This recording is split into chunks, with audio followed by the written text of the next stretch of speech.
She stepped off that stagecoach carrying a medical bag, a notebook, and 7 years of knowledge that no one in this town wanted to believe a woman could have. The rancher had asked for someone quiet, someone practical, someone who wouldn't cause trouble. What he got was the one woman who could see the enemy coming before anyone else even knew there was a war. They laughed at her. They called her too educated, too independent, too dangerous for a place like this. And while they were busy underestimating her, a powerful man with unlimited money was quietly stealing an entire valley, one fraudulent document at a time. Nobody saw it. Nobody fought it. Until she did. This is the story of a woman who arrived as a stranger, was treated like an outsider, and became the only thing standing between 5 families and the man who planned to destroy them all. Stay until the very end, because nothing about this ending is what you expect. If this story hits you, hit that like button and drop your city or country in the comments. I want to see exactly how far this one travels. And if you haven't subscribed yet, join this family now so you never miss what comes next. The stagecoach was 40 minutes late, which gave the men of Harlow Creek plenty of time to stand around in the October mud and develop opinions about a woman none of them had ever met. There were 6 of them clustered near the post office steps, ranchers mostly, with a couple of shopkeepers mixed in for flavor. Hank Pruitt had his thumbs hooked in his belt the way he always did when he was getting ready to say something he thought was funny. Dale Mosser, who ran the feed store, kept spitting into the dirt with the regularity of a man counting time. Old Jerome was there too, though nobody had invited him, because Jerome was always wherever something was about to happen. Callahan really went through with it, Hank said, for approximately the 3rd time that morning. Appears so, said Dale. A mail-order bride. Hank shook his head. Man's more desperate than I thought. Nobody argued with that. Ethan Callahan had been operating at a kind of controlled desperation for 3 years now, ever since the drought took half his herd and the bank took his patience. He wasn't a man who talked about his problems, which meant the whole town knew them intimately, the way you always know more about quiet people than you do about loud ones. He owed money he couldn't make back fast enough. He had land worth fighting for, but not enough hands to work it. He was, in the collective assessment of Harlow Creek, a man who needed help and was too proud to ask for it the right way. So he'd written a letter to a marriage agency in Denver. The letter, as Hank Pruitt understood it from a conversation with the postmaster, had been remarkably simple. Ethan had listed what he needed: a woman who could handle hard work, who didn't have expectations above her station, and who wasn't going to spend her first winter complaining about the cold. He'd written nothing about himself except that he was solvent and didn't drink to excess. No romantic flourishes, no false advertising. The letter of a man who had reduced everything to function. The agency had written back within 2 weeks to say they had found him a match. Her name was Clara Whitmore. She was 28 years old, from a family in Missouri. The agency had described her as capable and sensible, suited to frontier life. That was all Ethan had been told. That was apparently all he had needed to know. The stagecoach came around the bend at the north end of Main Street with its usual noise and dust, and the cluster of men near the post office straightened without quite meaning to. Margaret Hensley from the dry goods store had materialized on the boardwalk. She'd been watching through the window for the past hour, pretending to organize ribbon spools. Pastor Reed's wife was visible at the end of the street, ostensibly on her way somewhere, though she'd been on her way there for 20 minutes. Ethan Callahan was standing alone near the hitching post across from the stage stop. He was a big man, not in the showy way of someone who wanted you to notice, but in the solid way of someone who had spent years doing work that built muscle, whether he liked it or not. He was 34, and he looked it, and possibly a few years more. His hat was new, which was the only concession he had made to the occasion. Everything else, the coat, the boots, the particular set of his jaw, was exactly the same as always. He watched the stagecoach come to a stop. The driver climbed down. The door opened. A trunk emerged first, lowered by the driver with some effort. Then a leather bag. Medical, by the look of it, with brass fittings. Then a canvas satchel with a notebook strapped to the outside of it by a leather cord.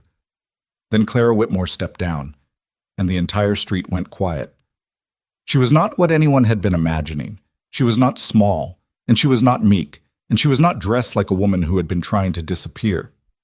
She wore a practical traveling dress in dark wool, well-made but not fashionable, and she moved with the particular economy of someone who was accustomed to getting from one place to another without making a production of it.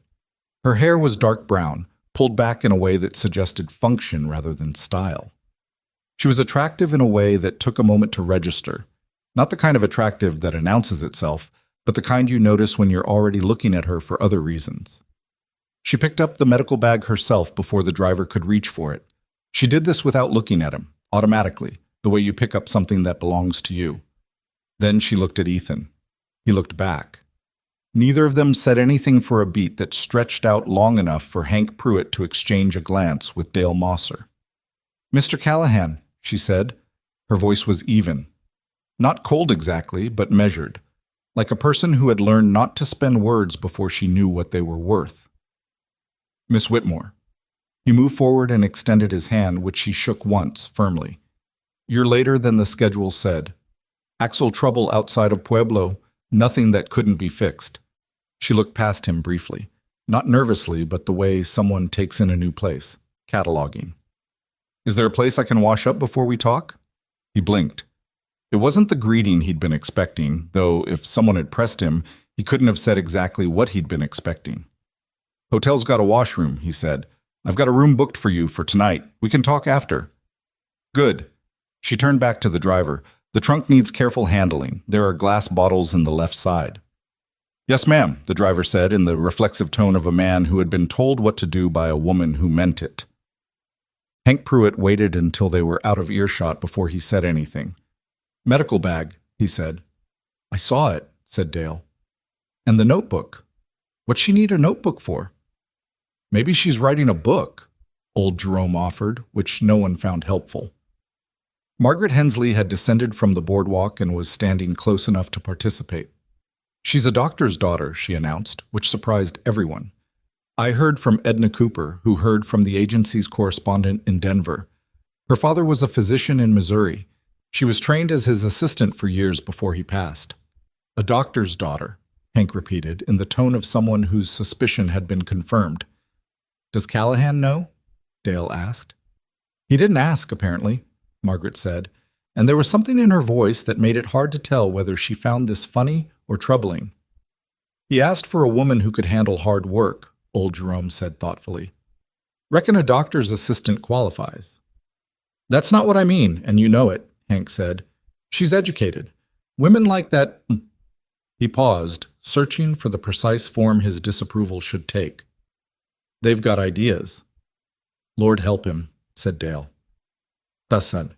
Ethan gave Clara Whitmore an hour to rest, which he did not tell her was generous of him, because he suspected she would not have been impressed by the information.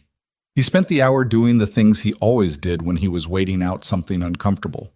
Checking on the 2 horses he'd brought into town, going over the supply list he needed to fill before heading back, having a conversation with himself about expectations that he lost before it had really started.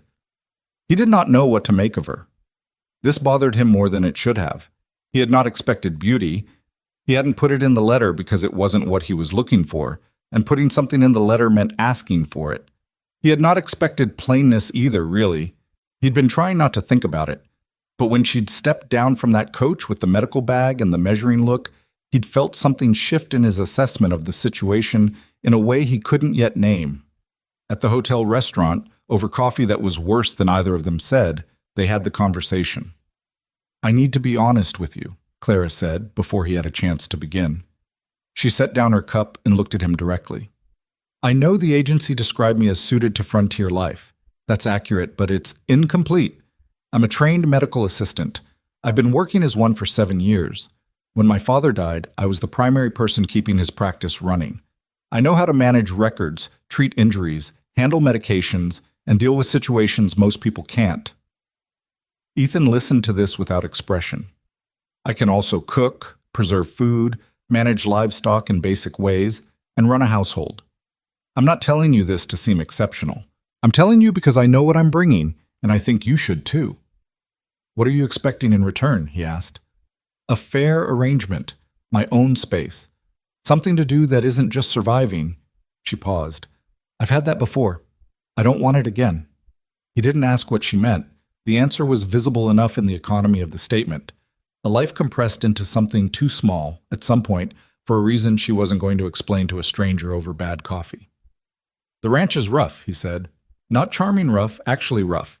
The main house needs work on the east wall, the kitchen stove runs hot on one side, and I've got 3 hands who are good workers but won't take instruction easily from someone they don't know." "I'm not interested in being their boss," she said. "I'm interested in what needs to be done." "There's a difference?" "Usually, yes." He looked at her for a moment. Not the way men sometimes looked at her, assessing what she was worth as an object, but the way you look at something you're trying to understand the function of. It was, she thought, a more tolerable kind of scrutiny. "All right," he said.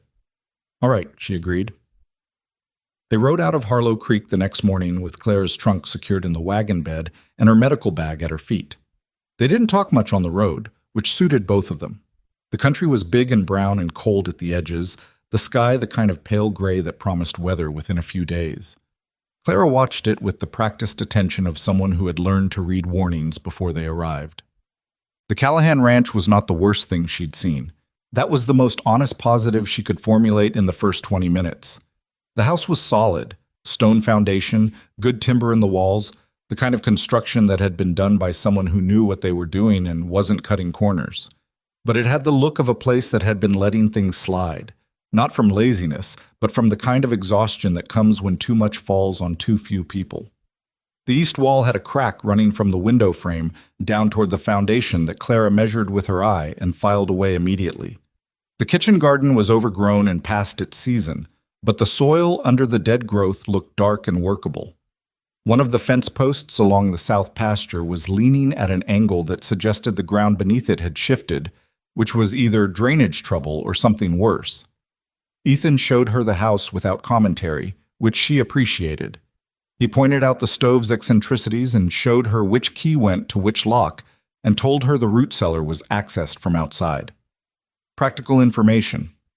She took notes in the small notebook she kept in her coat pocket, not because she was going to forget, but because writing things down was how she held them all simultaneously. "The bedroom at the end of the hall," he said, stopping at the door. "It's yours."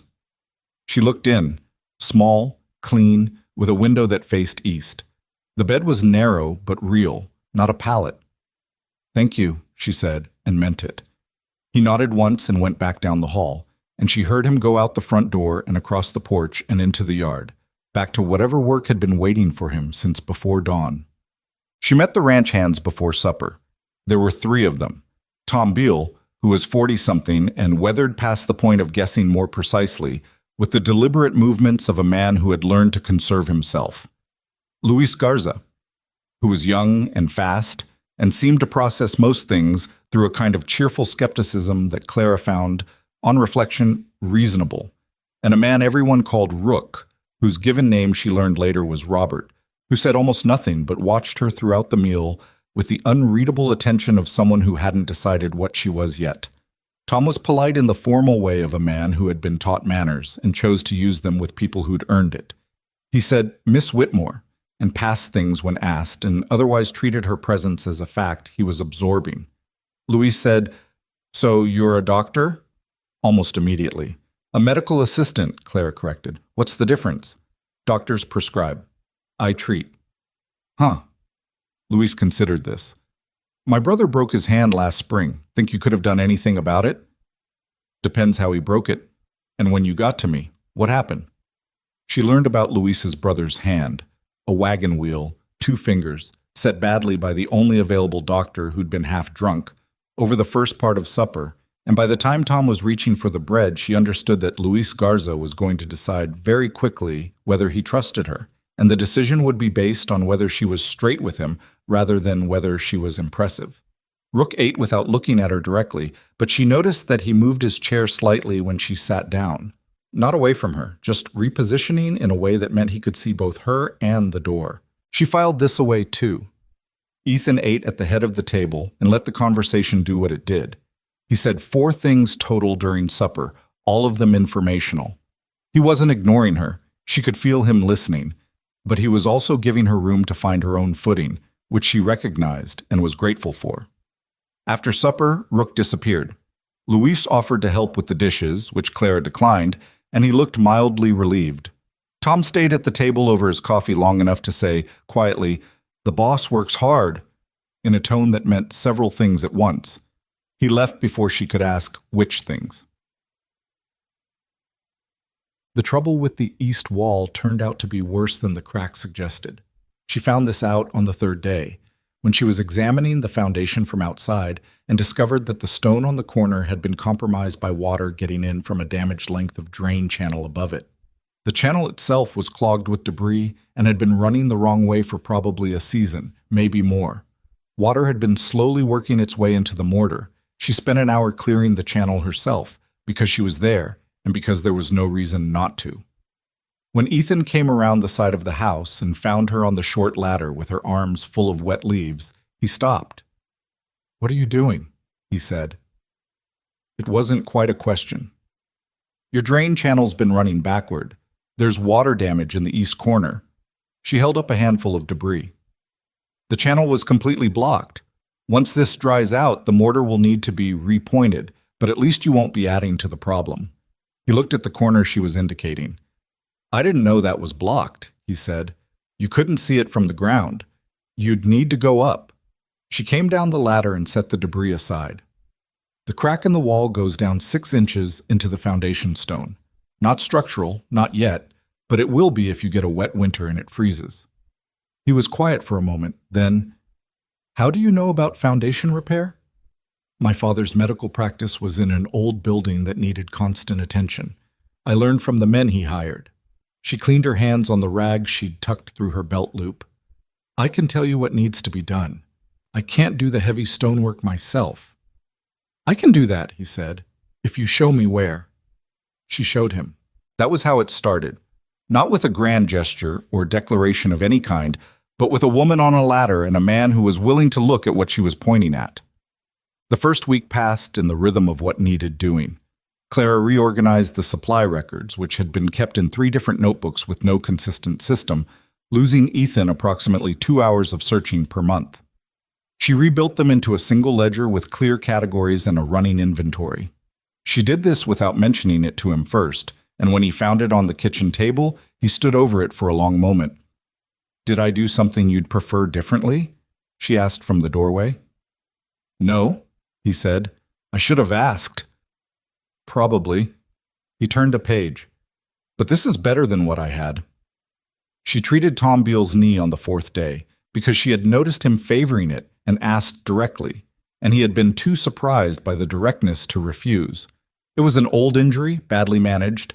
He'd been wrapping it wrong, and the wrapping was doing more harm than good at this point. She rewrapped it properly, gave him instructions, and he said, "Thank you," with the particular weight of a man who doesn't say it often.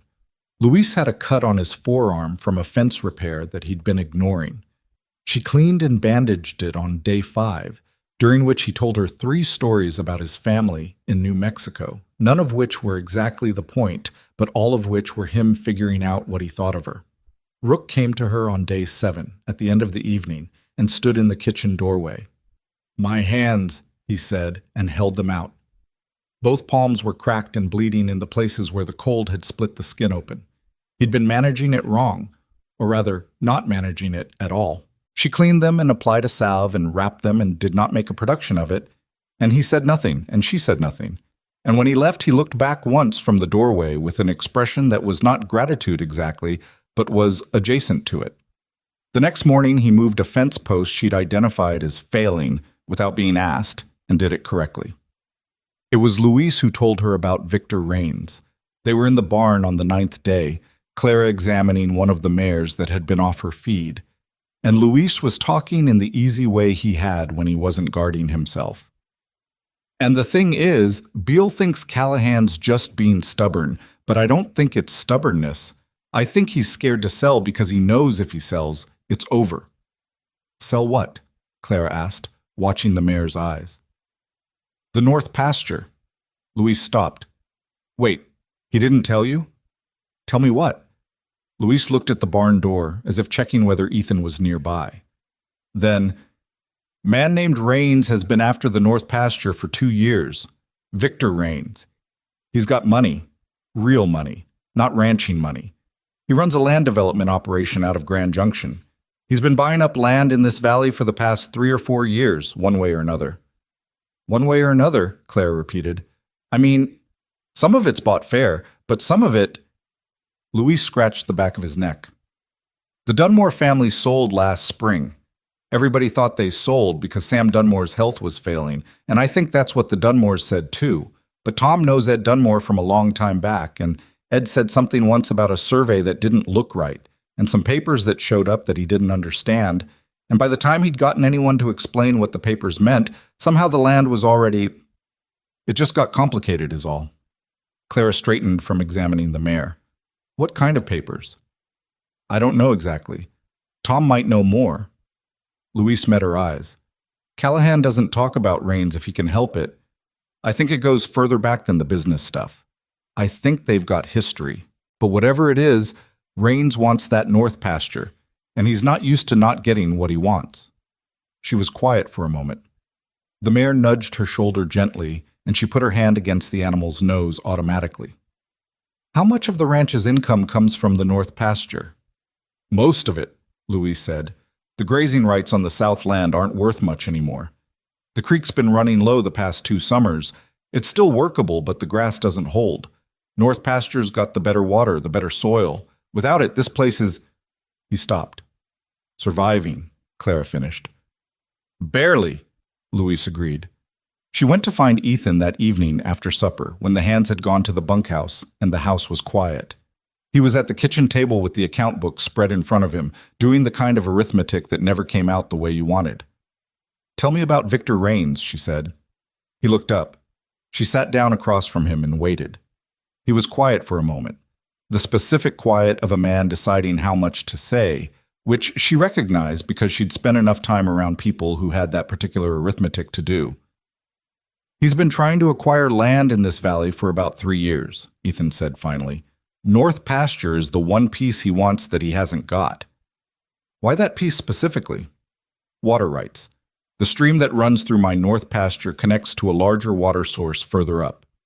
If you control the head of that water, you control what comes down to every other ranch in the valley. Clara looked at the account book in front of him without reading it. And if he controls the water? Then everyone in this valley farms on his terms, or not at all. Ethan's voice was flat, not dramatic, just stating a fact that had been living with him for a while. He's been buying land, like Louise probably told you. Some of it straightforward, some of it... He stopped. The Dunmores, Claire said. He looked at her. Louise mentioned it, she said. Papers that didn't look right, a survey. Ethan was quiet for another moment, then... Ed Dunmore showed me the papers before he signed. I couldn't make sense of them either. It wasn't my field. By the time either of us found someone who could read it properly, the sale had gone through and Ed said it wasn't worth fighting. He'd gotten money. His health wasn't good. He didn't have the energy. But you think the papers were fraudulent? I don't know what I think. I know it looked wrong. He closed the account book. Rains sent a man out here 8 months ago with an offer. It was a fair offer on its face. More than the land is technically worth if you price it right now in these conditions. His jaw tightened briefly. I told him no. And since then? Ethan looked at her steadily. 2 of my fence lines have been cut. I found cattle from another rancher, Jake Prentice, over the ridge, mixed in with mine, no explanation, in a way that made it look like I'd been grazing on his land. Prentice was ready to take me to court before I convinced him to come look at the fence cuts and put it together. Rains is trying to create disputes with your neighbors, Clara said. That's what it looks like. To isolate you, make it harder to fight. She thought for a moment. Who else has he done this to? I don't know for certain. I have suspicions. We should find out, she said. Ethan looked at her. The we hung in the air between them, not heavy, but present. Miss Whitmore, he said carefully. Clara, she said. Clara. A pause. This isn't your fight. She looked at him for a moment, at the account book he'd closed, at the worry that had settled into the lines of his face so thoroughly it had probably stopped feeling like worry and had become just the shape of things. No, she said, it's not. She stood up. But I know something about what you just described. The surveys, the papers, the manufactured disputes with neighbors. I've seen this before. Not in Colorado, and not this specific man. But I've seen this pattern. Where? She picked up her notebook from the table where she'd set it down. Missouri, when I was 22. My father's partner lost his land to a man who used the same method. Different details, same logic. She looked at Ethan. I spent 2 years afterward learning everything I could about how it worked. Not because I could undo what happened to him, but because I thought someday it would matter. She went to bed and Ethan sat at the kitchen table a while longer, looking at nothing. Outside, the first serious wind of autumn moved through the valley, and the temperature dropped another 4 degrees, and somewhere in the darkness past the north pasture, the water ran on regardless of who wanted to own it. This is an original work of fiction. All characters, locations, organizations, and events depicted are entirely fictional and created solely for entertainment. The wind that had moved through the valley that first night of October did not settle. It came back the following morning with more authority, rattling the kitchen window and pushing cold air through the gap in the east wall that Clara had already added to her mental list of things that needed attention before real winter arrived. She was up before Ethan, which surprised him the first time, and stopped surprising him by the third day, and she had coffee ready when he came in pulling his coat on, which he accepted without comment, but also without the specific kind of stiffness that meant he thought she was overstepping. Small calibrations. That was how the first 2 weeks moved, in small calibrations between two people who had agreed to share a life without knowing yet what kind of life it was going to be. She did not push him on the reins question after that first conversation. She had said what she needed to say, and she understood men like Ethan well enough to know that pressing was the fastest way to make them shut a door that would otherwise open on its own. She watched instead. She listened. She spent the week doing what she had told him she would do, working the ranch, learning its rhythms, finding the places where things were wrong, and addressing the ones she could address alone. The mare she'd been concerned about, Ethan called her June, for no reason he seemed willing to explain, turned out to have an infected tooth that had been making eating painful. Clara found it on the second examination, in better light, and spent an uncomfortable 40 minutes dealing with it, while Luis held the horse still and provided a running commentary that was approximately 70% helpful and 30% him processing his own anxiety out loud. When it was done, and June went back to eating properly within 2 days, Luis told this story to Tom Beale with the particular energy of someone who has witnessed something they didn't expect and can't stop thinking about. Tom Beale listened and nodded and came to Clara that evening to ask about his knee again. He'd been favoring it worse than he let on, he admitted, sitting in the kitchen chair across from her with the stiff posture of a man who didn't like to be seen struggling. The joint had an old fracture that had never set quite right, and years of cold and hard work had been grinding it steadily. I'm not going to tell you there's a fix, Clara said, because she didn't lie to patients about things they needed to know. The structure is what it is, but you're making it worse with how you're compensating.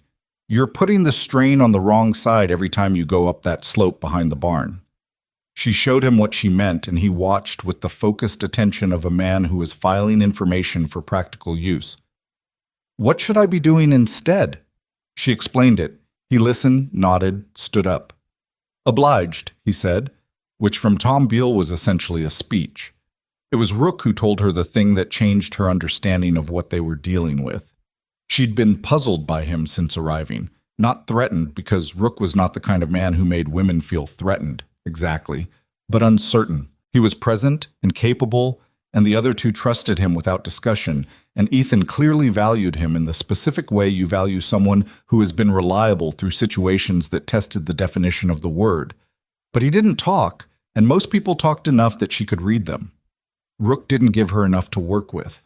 Then, on a Tuesday afternoon in the second week, she was in the barn going over the supply inventory she'd been rebuilding, and he came in to repair a piece of tack, and they were in the same space for a while without it being uncomfortable.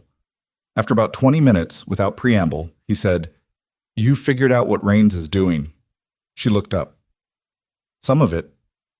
He's not working alone." Rook's voice was quiet, the way a voice gets when a person has learned that quiet carries further than loud. "He's got a surveyor on his payroll, a man named Aldis. Works legitimate surveys for the county half the time, so nobody looks too hard at his name when it comes up on a property document. Other half, he adjusts numbers." Clara set down her pencil. How do you know this? Because I worked for the county land office for 2 years before I came here. He finished the stitch he was making in the leather without hurrying it. I saw Aldis's work twice. Both times the property in question ended up selling to the same buyer within a year. Rains? Not directly. He uses front names. Different company every time, but the money goes the same place if you know how to look. She was quiet for a moment, thinking through what this meant in terms of what could be proved and what couldn't. Why haven't you told Ethan? Rook looked at her levelly. I told him 8 months ago when the first offer came through.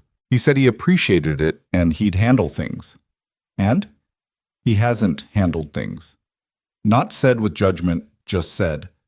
Clara looked out the barn door at the yard where the light was going thin and cold in the way it did by mid-afternoon in October. Ethan was somewhere past the north fence. She'd seen him ride out after lunch. He's handling the wrong problem, she said. Yes, said Rook. She picked up her pencil again, but she wasn't looking at the inventory anymore. She was doing a different kind of arithmetic. That evening, after supper, she brought it to Ethan directly. She sat down across from him at the kitchen table with her notebook open, and she said, Rook told me about Aldis. Ethan was quiet for a moment. Something moved through his face. Not surprise, not quite. More like a man watching the thing he'd been hoping to avoid come over the ridge anyway. He talks more than I thought, Ethan said. He talked to me because he thinks it matters. She kept her voice level. I think it matters too. She looked at him steadily. Ethan, what Rains is doing isn't just land buying. He's running a systematic scheme. Fraudulent surveys, manufactured neighbor disputes, legal pressure on people who don't have the resources to fight it. That's not just dishonest. It's a crime. I know that. Then why are you treating it like a personal problem? He set down the mug he'd been holding. Because it is a personal problem. It's also other people's problem. The Dunmores. Jake Prentice, if he's being used in the fence disputes the way I think he is. Whatever other ranchers in this valley Rains is working on right now. She turned her notebook so he could see the page she'd been working on. Names, connections, the pattern she'd been mapping since the conversation with Luis. This is what I see when I look at this. Tell me what I'm missing.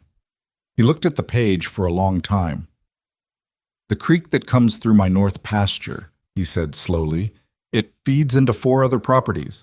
Prentice, the Holloways, old Frank Sutter, though he's barely running cattle anymore, and the Alvarez family, who've been here almost as long as anyone.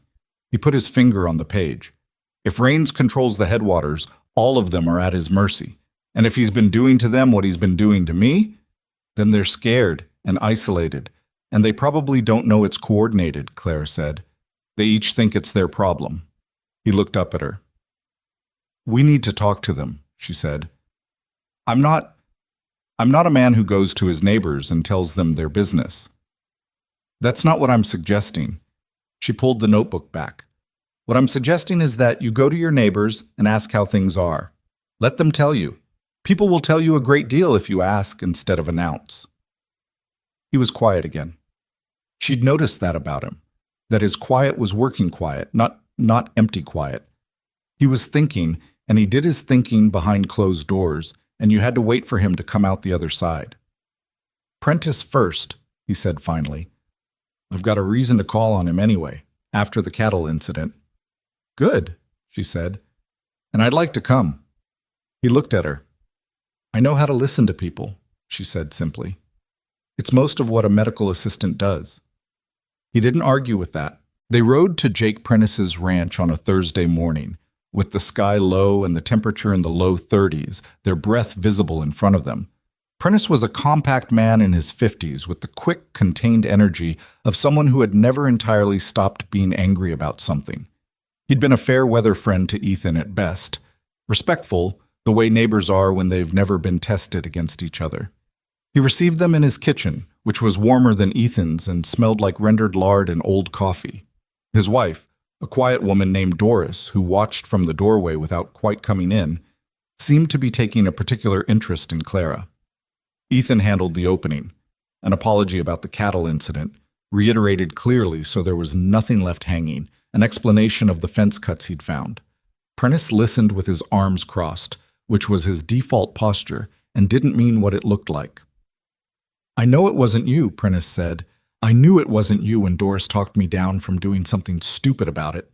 He glanced at his wife, who did not look like someone who had talked anyone down from anything but clearly had. But I couldn't figure the why of it. I have a theory about the why, Ethan said. I've got one too. Prentice unfolded his arms. Man named Rains sent someone out here 6 weeks ago with an offer on my east land. I told him no. Week after that, someone pulled the stakes on my eastern boundary markers. I spent 2 days thinking I'd been miscounting my own acreage. He looked at Ethan. That the same theory? It is, Ethan said. Doris Prentice came fully into the kitchen then, because the conversation had arrived at the place she'd apparently been waiting for it to arrive. He sent someone to the Holloways too, she said. Ellen Holloway told me last month. They got an offer on their south field, turned it down, and 3 days later found their irrigation channel blocked with debris so far up the line they couldn't figure out where it was coming from. Clara had said nothing since the introductions. She was watching Doris Prentice, the way she moved, the fact that she clearly knew as much about what was happening to their neighbors as her husband did, and had probably been cataloging it for longer. Mrs. Prentice, Claire said, how long have you been keeping track of this? Doris looked at her, a direct look, appraising. Since February, she said, when Ed Dunmore signed over his place and couldn't look anyone in the eye after. Would you be willing to write down what you know, not for anyone official, just on paper, organized, so we can see the shape of it? Doris glanced at Jake, who made a small gesture that meant something between the two of them. Then she looked back at Clara. What are you planning to do with the shape of it? Right now. Understand it, Clara said. After that depends on how big it is. Doris pulled out a chair and sat down. I'll need paper, she said. I've been keeping it in my head, which is a poor filing system. They stayed 3 hours. When they left, Clara had 4 pages of Doris Prentice's careful handwriting tucked inside her notebook, and Ethan was quieter than usual on the ride back. Not the working quiet, but a different kind. The kind that comes when the size of a problem has just shifted. She knew more than Jake did, Ethan said, about a mile from the Prentice place. Women often do, Clara said, without particular emphasis. We listen to different things. He didn't answer, but she saw the corner of his jaw move in a way that might have been the beginning of a response he decided not to make. They called on the Holloways 2 days later, and on Frank Sutter, and then on the Alvarez family, whose patriarch, a man named Casto with 3 adult sons, and a precision about words that Clara respected immediately, confirmed that a Rains representative had approached him 3 times over 2 years with offers that had increased each time. The 3rd time, Casto Alvarez said, the man told me the offer was time-sensitive, that there were legal questions being raised about the property boundary on my west side that I might want to resolve quickly before they became complicated. He was sitting at his kitchen table with his oldest son, Miguel, beside him, and his expression was the expression of a man who had been insulted in a language he understood perfectly. I asked to see the legal questions in writing. He said they were preliminary. I said come back when they're not preliminary. Has anyone come back? Clara asked. Not yet, Casto said, but I've been waiting. On the ride home from the Alvarez ranch, Clara opened her notebook and went over what they'd collected. 5 properties. 5 separate incidents of intimidation or manufactured boundary trouble. 4 of them had received offers from Rains or his representatives. The one that hadn't, Frank Sutter's, the smallest of the 5, had experienced something else, a visit from a county clerk's assistant who had come to verify some water rights records without any formal request being submitted through normal channels. Ethan had gone still when Sutter told them that part. Clara had noticed. The water rights, she said now on the road, the horses moving at a walk because neither of them had suggested going faster. Rains doesn't just want the land, Ethan said. He wants to establish legal precedent on the water rights. If he can get a county document, even an unofficial verification, that places his survey results alongside the official records, he's laid groundwork for a legal challenge. Against you. Against all of us. But the North Pasture is the key. It's always the key. His voice was controlled but tight in a way she was beginning to recognize. I should have moved faster. 8 months ago when Rook told me about Aldous, I should have done something instead of just waiting for it to resolve, she said. He looked at her. That's not a criticism, she said. People do that, especially when the thing that needs resolving looks bigger than what they have to fight it with. She looked back at her notebook. The question is what we have now. We've got 5 ranchers who've been told they have a common problem. That's not evidence. No, she agreed, but it's a beginning. She was up late that night, and the night after, at the kitchen table with the lamp turned up as high as it would go, working through what Doris Prentice had told her, and what Casto Alvarez had said about the third offer, and what Rook had known about Aldous and his pattern. She wrote it out in her clearest handwriting, the way her father had taught her to write case notes. Not in a way that told you what to think, but in a way that laid out what was visible so that someone reading it could think for themselves. On the second night, around 10 o'clock, Ethan came downstairs. He stood in the kitchen doorway for a moment, looking at the table covered in papers and the lamp, and Clara in the chair she'd pulled to the best angle for the light. "You should sleep," he said. "Probably." She didn't look up immediately. "There's coffee if you want it." He got coffee and sat down across from her, not looking at the papers, but looking at her working. The way her pen moved, the way she stopped and went back, the way she held the notebook at a slight angle that meant she was reading something she'd written earlier and comparing it to something in front of her. "What are you doing?" he said, "organizing what we know versus what we can prove versus what we need to find out." She sat back. The gap between the first and the second is where people get stuck. They know enough to be angry and not enough to act. "And the third category?" "Aldous," she said.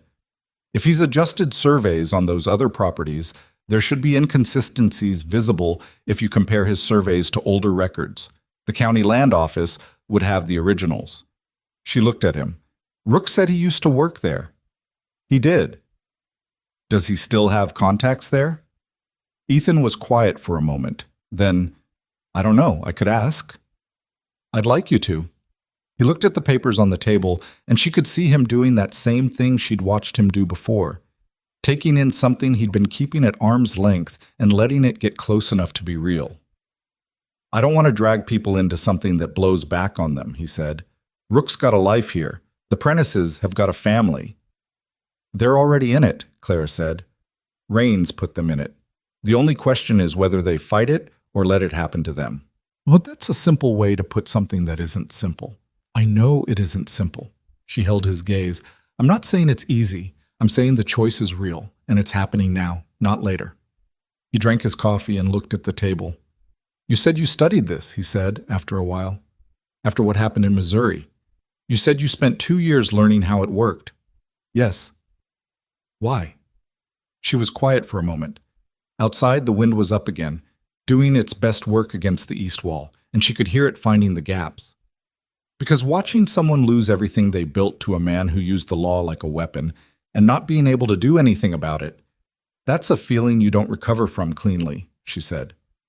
"My father's partner was 63 years old.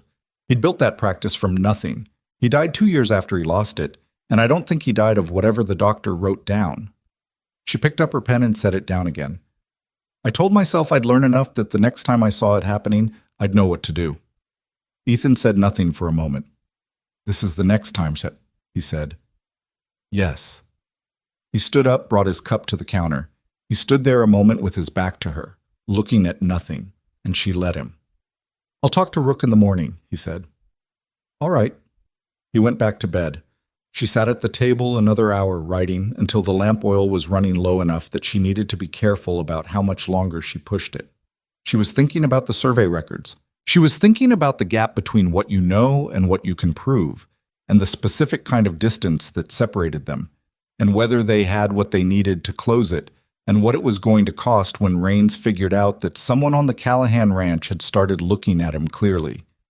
She was also thinking, with the small part of her mind that always stayed honest with her whether she wanted it to or not, that she was no longer approaching this the way she had approached similar situations before, with the careful distance of someone working a problem that didn't belong to her.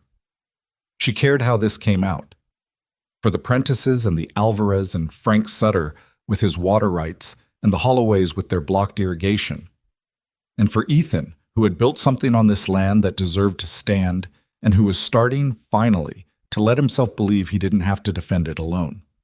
She closed her notebook and put out the lamp and went to bed. And in the morning, Rook told Ethan that yes, he still knew someone at the county land office, and yes, that person could be trusted, and yes, he thought comparing the Aldous surveys to the originals was exactly the right place to start. That afternoon, 2 of Ethan's cattle were found on the wrong side of the north fence, which had been cut in the night with a cleanness that was not accidental. Ethan saw it and went still the way a man goes still when the thing he's been bracing for finally arrives and is somehow worse for being real than it was in anticipation. Clara stood beside him at the fence, looking at the cut wire. "He knows we've been talking to the neighbors," she said. "Or he was always going to do this," Ethan said. "And we just happened to be doing something useful when it came. Either way," he agreed, his voice flat, and she could feel the anger in him from a foot away, cold and exact, not the hot kind that makes you stupid, but the other kind that makes you dangerous if you let it be. She did not say what she was thinking, which was that this was good, in a particular ruthless way, that a man who does nothing to a target he thinks is beaten is one thing, and a man who escalates is another, and an escalation left evidence. She would say it to him later. Tonight, when he'd had time to be angry and move through it, she would say it, and he would hear her. The cattle were retrieved, the fence was repaired. The cut wire was measured and documented in Clara's notebook, with the date and the location and a description of the instrument marks. Diagonal cuts, sharp, consistent with the cuts on the south fence from 3 weeks earlier. Pattern, she wrote. Same hand or same instruction. She underlined it once and turned the page. Rook's contact at the county land office was a man named Garrett Foss, who had worked there for 11 years and had the particular brand of quiet competence that long government service either produces or destroys, depending on the person. Rook rode into town on a Friday morning alone, which was how he'd asked to do it, and came back by early afternoon with the particular expression of a man who has confirmed something he already suspected but was hoping he'd been wrong about. He found Ethan and Clara in the barn, where Ethan had been repairing the cut fence section they'd brought in for documentation, and Clara had been watching him work while they talked through what they knew. Rook stood in the barn doorway and said, "Aldous filed 4 surveys in this valley over the past 3 years. Garrett pulled the originals from the record against the copies Aldous submitted. 2 of them have discrepancies." Ethan set down the wire. "Which properties?" "Dunmore's east line, and Prentice's boundary markers on the north side, the same ones that were pulled out of the ground 6 weeks ago." Rook came fully into the barn. "The original surveys show measurements that don't match what Aldous submitted as current work. Not by a lot. We're talking 18 inches on one line, 22 on another. But it's consistent, adjusted in the same direction both times." "Toward Raines's target acquisitions," Clara said. "Yes." "How hard is it to spot?" she asked. "If you know what you're looking for, and you have the originals side by side, it's visible. If you're a rancher who got handed a piece of paper and told it's official, you'd never know." She looked at Ethan. He was looking at the fence wire in his hand with the expression he got when he was keeping something controlled that didn't want to be controlled. "Ethan," she said. "I know," he said. He set the wire down carefully. "I know. This is what we needed. It's a piece of what we needed." He finally looked at her. "Survey discrepancies on 2 properties don't prove a conspiracy. They prove a man made mistakes or told lies on 2 surveys. Raines's name isn't on any of that paper." "Not yet," Clara said. Rook looked between them with his usual economy of expression. "Garrett says there's one more thing. The county clerk's visit to Frank Sutter. The water rights verification that wasn't formally requested. He found the clerk's internal memo for it. The request came from outside the office. It was submitted under a company name." He paused. "I don't know the company, but Garrett thinks he can find the registration." "How long will that take?" Clara asked. "Days. Maybe a week. He's going to be careful about it because if someone at the office is watching for inquiries, he doesn't want to flag himself." "Tell him to take the time he needs," Ethan said. Rook nodded and left, and the barn went quiet except for the sound of one of the horses shifting in its stall. Ethan picked up the fence wire again and then put it down again, which was not a thing she had seen him do before. Jake Prentice needs to know about his boundary markers, he said. Yes. He's not going to take it quietly. No, Clara agreed, but he needs to know before Rains makes a move on it legally. If there's a filed survey that shows an adjusted boundary line and Prentice doesn't know to contest it, Rains can use it. I'll ride over tomorrow, Ethan said. You should come. She nodded. She had intended to suggest it, but was glad he'd said it first. They went to Prentice the next morning, and the conversation was what Ethan had predicted. Jake Prentice had the kind of temper that ran hot fast and needed somewhere to go, and the news that his boundary lines had been falsified on official paperwork sent him to his feet and halfway to the door before Doris stopped him with a single word and a hand on his arm that she had clearly used before for exactly this purpose. Jake, she said. That was all she said. He stopped. He turned back. He sat down, but not all the way.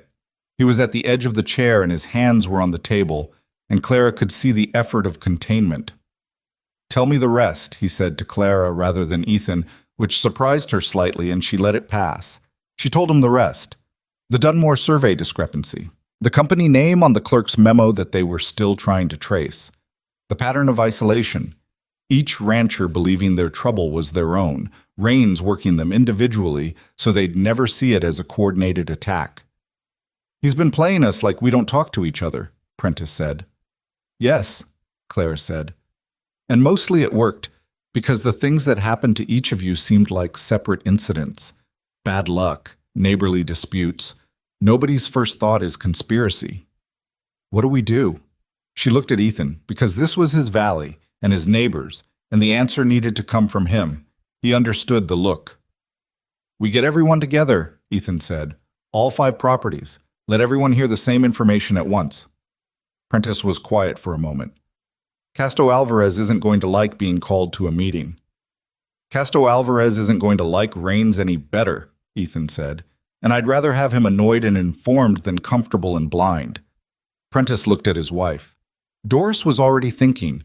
Clara could see it in the particular quality of her attention, which was the same quality she'd had when she was laying out what she knew about the neighboring properties. A woman who had been doing the work of this problem quietly, in the background, for months, and was now being asked to bring it forward. I can get word to Ellen Holloway today, Doris said. Ellen will get to Sutter. I'll go to the Alvarez place myself, Ethan said. They set the meeting for the following Tuesday evening at Ethan's ranch because it was the most central property and because Ethan felt, though he didn't say it this way, that if he was asking people to take a risk, he should be the one opening his house to it. The 4 days between were not quiet. On Sunday, a man Clara didn't recognize rode slowly along the north fence line from the road, not stopping, not doing anything overtly wrong, just moving at a pace that meant he could see everything and everyone could see him seeing it. Rook watched from the ridge above the barn and described it to Ethan afterward in the same tone he used for everything, which didn't make it less disturbing. A message, Clara said when Ethan told her. He knows we've been moving, Ethan said. He's reminding us he's watching. Good. Ethan looked at her. I mean it, she said. A man who's watching means a man who's worried. If he wasn't worried, he'd let us run.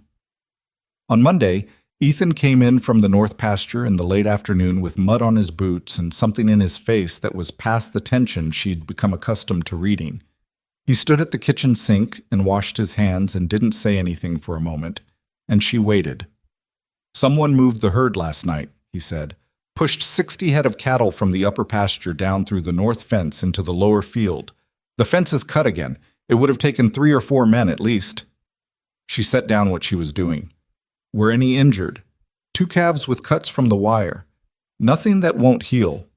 He dried his hands with the deliberateness of someone using a physical action to manage something internal. The thing is, the way the cattle were moved, they went through the part of the fence line that's closest to Prentice's property. If Prentice saw it, or if someone told him they saw it, it would look like you were running your cattle through his fence line again, Clara finished, like the incident 2 months ago. Yes. She sat with this for a moment. Outside, the afternoon was going gray and cold, and the wind was doing its usual work on the east wall. She thought about timing. Tuesday was tomorrow. Rains was escalating. The timing was not accidental. He wants to stop the meeting, she said. Ethan looked at her. Think about it. If something happens tonight or tomorrow morning that creates a dispute between you and Prentice, if Doris or Jake sees something that looks like your cattle on their land, they might not come tomorrow night, or they come angry. Either way, the meeting falls apart before it starts. She thought for a moment. We need to get to Prentice before he hears anything else. It's 4 miles. I know how far it is. They rode to Prentice's ranch before supper and found Jake in his yard already, which meant someone had said something. His expression when he saw them come up the road was complicated. Not angry exactly, but braced. The way a man is braced when he's trying to be fair to someone he has a reason to be angry with. I was going to come to you, Prentice said. I know, Ethan said. That's why we came to you first. He got down from his horse and explained what he'd found, in the same flat factual tone he'd used for everything else, not defending himself more than the facts required. Prentice listened. Tom Daly's boy said he saw cattle on my north line this morning, Prentice said, coming from your direction. They were pushed there in the night, Clara said from her horse. Deliberately, 3 or 4 men, based on how many head were moved and how fast. If you want to come see the ground on our side of the fence, I'll show you what the tracks look like. They don't look like cattle wandering. They look like cattle driven. Prentice looked at her for a long moment. You can tell that from tracks? My father spent 2 years in cattle country before he settled into medicine. He taught me what to look at. She held his gaze. But you don't have to take my word. Come look yourself. Jake Prentice looked at his wife in the doorway and at Ethan and back at Clara. Tomorrow night, he said. I'll come tomorrow night, and in the morning I'll ride over with you and look at those tracks. He came, and he looked, and he saw what she meant, and he was quiet on the way back to his own property in a way that meant he was reconfiguring something. He's trying to make us fight each other, Prentice said, at his gate before he went through. Yes, Clara said. Well, he pulled his horse around. He picked the wrong valley for that. She didn't let herself feel relief at that, because relief was premature and there was still tomorrow night, but she felt something adjacent to it, the sense of a gear catching. Tuesday evening came with clear skies and a cold that put ice on the water trough. They'd built the fire in the main room up high and pulled chairs from everywhere in the house. Ethan's bedroom, Clara's room, the bunkhouse. Luis had made coffee and was managing the pot with the energy of someone who needed something to do with his hands. They came one by one, the families of the valley. Prentice and Doris first because they were the closest. The Holloways, Carl and Ellen, both in their late 40s. Carl with the deliberate manner of a man who made decisions carefully, and Ellen with the sharp observant quality Clara had noticed on their visit. A woman who tracked things. Old Frank Sutter came alone, driving his wagon slow, and Tom Beale went out to help him down without being asked. Casto Alvarez arrived last with his oldest son Miguel, and he removed his hat when he came in and looked around the room with the assessment of a man cataloging who had come and drawing conclusions. Mr. Callahan, he said, this is a serious room. It's a serious situation, Ethan said. I'm glad you came. Casto found a chair and sat with the ease of a man comfortable in his own judgment, and Miguel stood behind him with his arms folded, which Clara had seen enough of the Alvarez family to read as how they moved through unfamiliar situations until they'd decided. Ethan stood at the front of the room and talked. He was not a natural speech maker. He was too direct for that, and he didn't use language for effect. But that directness was itself effective in a room full of people who had been lied to with soft words. He laid it out plainly. What Rook had found about the surveys, what Garrett Foss had seen in the original county records, what had been done to the Dunmore property, what had been done to Prentice's boundary markers. Clara watched the room while he talked. Ellen Holloway's expression shifted from careful to controlled anger somewhere around the part about the Dunmore surveys. Casto Alvarez was still the kind of stillness that means someone is thinking fast. Frank Sutter looked tired in a way that went beyond physical, and she recognized it, the tired of a man who has spent months thinking something was wrong and not being able to name it. When Ethan finished, the room was quiet for about 5 seconds, which is a long time for a room full of people who have just heard something that changes their understanding of the past year. Frank Sutter said, "That clerk who came to see me about the water rights. We're still tracing the company name on the request," Ethan said. "Garrett Foss is looking." "I kept his card," Sutter said. "The clerk's." He left a card. He pulled it from his coat pocket. He had put it there when he left home, Clara realized, because he'd known it might be relevant. He handed it across to Ethan. "Don't know if it means anything." Clara held out her hand and Ethan passed it to her. She looked at it. Standard county clerk card, printed. Nothing unusual on its face. But in the bottom right corner, very small, a secondary address. Not the county building. A street address in Grand Junction. She wrote it in her notebook without comment, but Rook, who was standing near the wall, caught her eye, and she showed him the corner. He looked at it for a half second, and something moved through his expression. "That's a real estate office," he said quietly. "I know that address." "Is it one of Raines's?" "It's one of the names he uses. It'll take Garrett a day to confirm." She nodded and put the card in her notebook. Casto Alvarez, who had been watching her while this exchange happened, said, "The woman has been doing work." "She has," Ethan said. "More than cataloging, I think." Casto looked at Clara directly. "You have a plan." "I have the beginning of one," Clara said. "The foundation of it is that we need what we know on paper, organized and sourced, so that a lawyer can use it. Survey discrepancies, the company connections, the pattern of incidents, all of it written in a way that doesn't rely on what any one of us says we remember. Document numbers, dates, originals versus what was filed." "A lawyer," Carl Holloway said. "That costs money." "Not necessarily the kind of lawyer you're thinking," Clara said. "There are attorneys who take land fraud cases on contingency when the evidence is strong. They get paid when Raines loses, and I believe the evidence is going to be strong enough." She looked around the room. "But only if we work together. What he's been doing works because you've all been separate. The survey discrepancies on the Dunmore land mean nothing alone. The boundary marker problem on Prentice's place means nothing alone.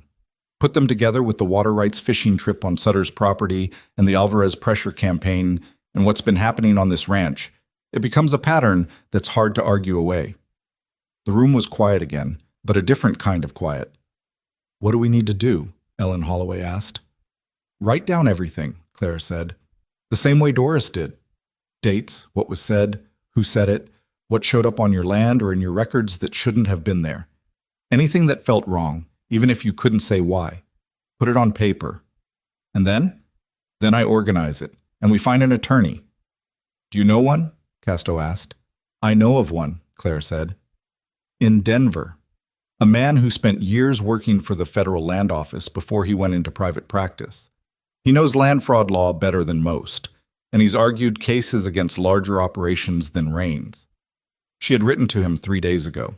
She had not mentioned this to Ethan yet. "I've sent him a letter. I'm waiting for a response." Ethan looked at her. She met his eyes briefly and looked back at the room. Prentice said, "What if Raines finds out we're doing this before we're ready?" "He probably already suspects something has changed," Clara said. "He cut Ethan's fence the night before last, and he had a man ride along the north property line this weekend. He's escalating because he senses he's losing time." She kept her voice level. "The answer to that isn't to slow down. It's to move faster than he expects us to." Miguel Alvarez, who had not spoken since arriving, said from his position behind his father's chair, "He could make trouble for any one of us separately while we're doing this." "Yes," Clara said. "He could. That's real." She didn't soften it. "Which is why we need to be watching each other's property lines the same way we watch our own. If something happens on the Holloway Ranch, someone in this room should know about it the same day." "A signal system," Luis said from his corner. He had been so quiet, Clara had almost forgotten he was there. "Like a relay, one property to the next." "Exactly like that," she said. They worked it out over the next hour. Which properties could see which, what signals would mean what, how quickly word could travel from one end of the valley to the other if something happened in the night. It was practical work, and the room moved through it with the pragmatic energy of people who knew how to solve problems when they could see the shape of the problem clearly. By the time the families began leaving, something had shifted in the room that Clara would have struggled to name precisely. Not confidence, exactly. It was too early for confidence, and these were too practical a group of people to reach for it before it was earned. More like the particular change in atmosphere that happens when people who have been carrying something alone discover that other hands can share the weight. Casto Alvarez stopped at the door, hat in hand. "Miss Whitmore," he said, "the attorney in Denver. You think he'll come?" "I think if we send him what I'm going to send him, he won't be able to stay away," she said. Casto considered this. Then he nodded once, the specific nod of a man who has made a decision, and went out into the cold with Miguel behind him. After they were all gone and the house was quiet again, Ethan stayed in the main room while Clara helped Luis carry cups back to the kitchen. When she came back through, Ethan was standing at the window, looking out at nothing. "The attorney," he said. "You didn't mention you'd written to him." "I should have told you," she said. "I wrote the letter 4 days ago. I wanted to see what we had first before I said anything, because there's nothing more discouraging than telling someone you've reached out to a lawyer and then the lawyer says he's not interested." "Is he going to be interested?" "I believe so. Yes." She stood at the other end of the window, not quite beside him. "I wrote him 8 pages. I laid out the survey discrepancies and the pattern of incidents and the company connection, and I told him we had 5 Valley families with documentation and a county land office employee who had seen the original records." Ethan was quiet for a moment. 8 pages. "I write efficiently," she said. Something moved through his face that was not quite a smile but was in the same neighborhood. It passed quickly. "If Raines finds out what we're building before we're ready," he started. "I know," she said. "We need to be ready before he finds out." "How long?" 2 weeks? Maybe 3. She thought about it honestly. "It depends on how fast Garrett can confirm the company connection and how fast everyone gets their documentation done, and on whether the attorney writes back quickly. And if Raines moves against one of the other properties in that time, against Sutter or the Alvarez, then we deal with it," Clara said. "Together. That's what tonight was about." He nodded, still looking out the window. She watched his profile, the particular line of jaw and brow that she had been reading for 3 weeks now, which she knew better than she had intended to when she arrived, and which she trusted more than she'd expected. "You did well tonight," she said, "when you talked to them. You gave them the information without making them feel like they were being managed." "I don't know how to manage people," he said, which she believed. "It's rarer than you'd think," she said. He turned from the window, and for a moment they were at that particular distance that had been constant between them. Close enough for a conversation, far enough to avoid questions neither of them had answered yet. "I owe you an apology," he said. She waited. "When you first arrived, the way the town received you, I didn't say anything. I let it happen." His voice was even, but she could hear the discomfort in it, which meant it was genuine, and it had been waiting to be said for a while. "You were walking into something that was already complicated and difficult, and instead of making it clear that I respected what you were bringing here, I stayed quiet because I didn't want to make anything more complicated than it already was." Clara looked at him for a moment. "You didn't join them," she said. "You let me find my own ground. That's not the same as standing with you." "No," she agreed. "It's not." She picked up her notebook from the chair where she'd left it. "But it's also not nothing, Ethan. Most men in your position would have told me to stay out of the Raines business entirely. You didn't." "That wasn't generosity," he said. "That was me being practical enough to know I needed help." "Most things start that way," she said. She went to the kitchen to check the lamp oil for the night's work, and he stood at the window a while longer before he heard her pull out the kitchen chair and knew she was going to be working for another hour at least, and went to bed. She was still at the table when the response she hadn't expected yet arrived. Not the attorney's response, which would come by post and take longer, but the thing she had been half waiting for since Monday night. At 10:15, Rook knocked twice on the kitchen door the way he did when he was awake, and it mattered, and when she opened it, his expression told her before he said anything. "The South herd," he said. 43 head, gone from the field. Not scattered, not pushed through a fence. Gone. She looked at him for a half second and then went down the hall and knocked on Ethan's door and said through the wood, The cattle are gone. 43 head from the south field. She heard him moving before she'd finished the sentence. Outside, the night was clear and bitterly cold, and the south field was empty in the moonlight in a way that was unmistakable even from the gate. Rook was already at the far fence, crouching with a lamp, reading the ground. Ethan stood at the gate and looked in Grand Junction right now, Ethan said, very quietly. I know, she said. I want to He stopped himself. Tell me why I shouldn't. Because he wants you to, she said. He wants you angry and riding at him in the dark, because an angry man riding at him in the dark is something he can use. It's evidence that you're unstable. It's a story he can tell the sheriff and the judge and anyone else who matters. She kept her voice quiet and steady, because he needed something steady. He stole 43 head of cattle in the middle of the night. That's not a message anymore. That's a crime with evidence. Let's find the evidence. He was still for a long moment. Then he looked at her, and she could see him working through it. The want and the intelligence fighting each other, the intelligence winning by a narrow margin. Rook, he called. Tracks go north-northeast, Rook said from the far fence. At least 4 horses. The cattle were driven, not spooked. Can we follow them? Not tonight. Ground's too hard to read in the dark without losing the trail. Rook stood up. First light.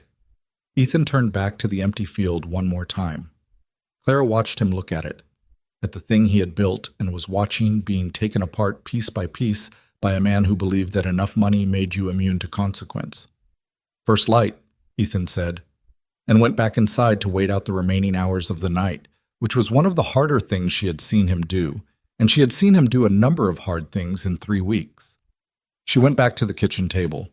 She did not try to work.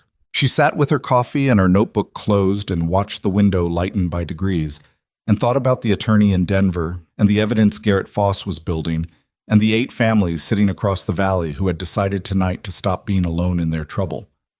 43 head was not nothing. It was money Ethan didn't have to lose, and Raines had done it knowing that, which meant he was trying to break something before it could be built, which meant he knew something was being built, which meant they were closer than he was comfortable with. She wrote that last thought in her notebook because writing helped her hold things, and because she wanted it on record, the exact moment when Victor Raines showed his hand by flinching. They followed the tracks at first light, Rook in front reading the ground and Ethan and Luis behind him, all 3 moving at the measured pace that tracking requires when you don't want to lose the thread. Clara stayed at the ranch, not because anyone told her to, but because someone needed to be there, and because she had work to do that mattered as much as following hoof prints across frozen ground. The work was the documentation package she'd been building for 11 days, every piece of evidence they had, organized in the way she'd learned from watching her father prepare case files for the county health board, which was the closest analog she had to what a lawyer would need. Source document, date, what it showed, how it connected to the next piece.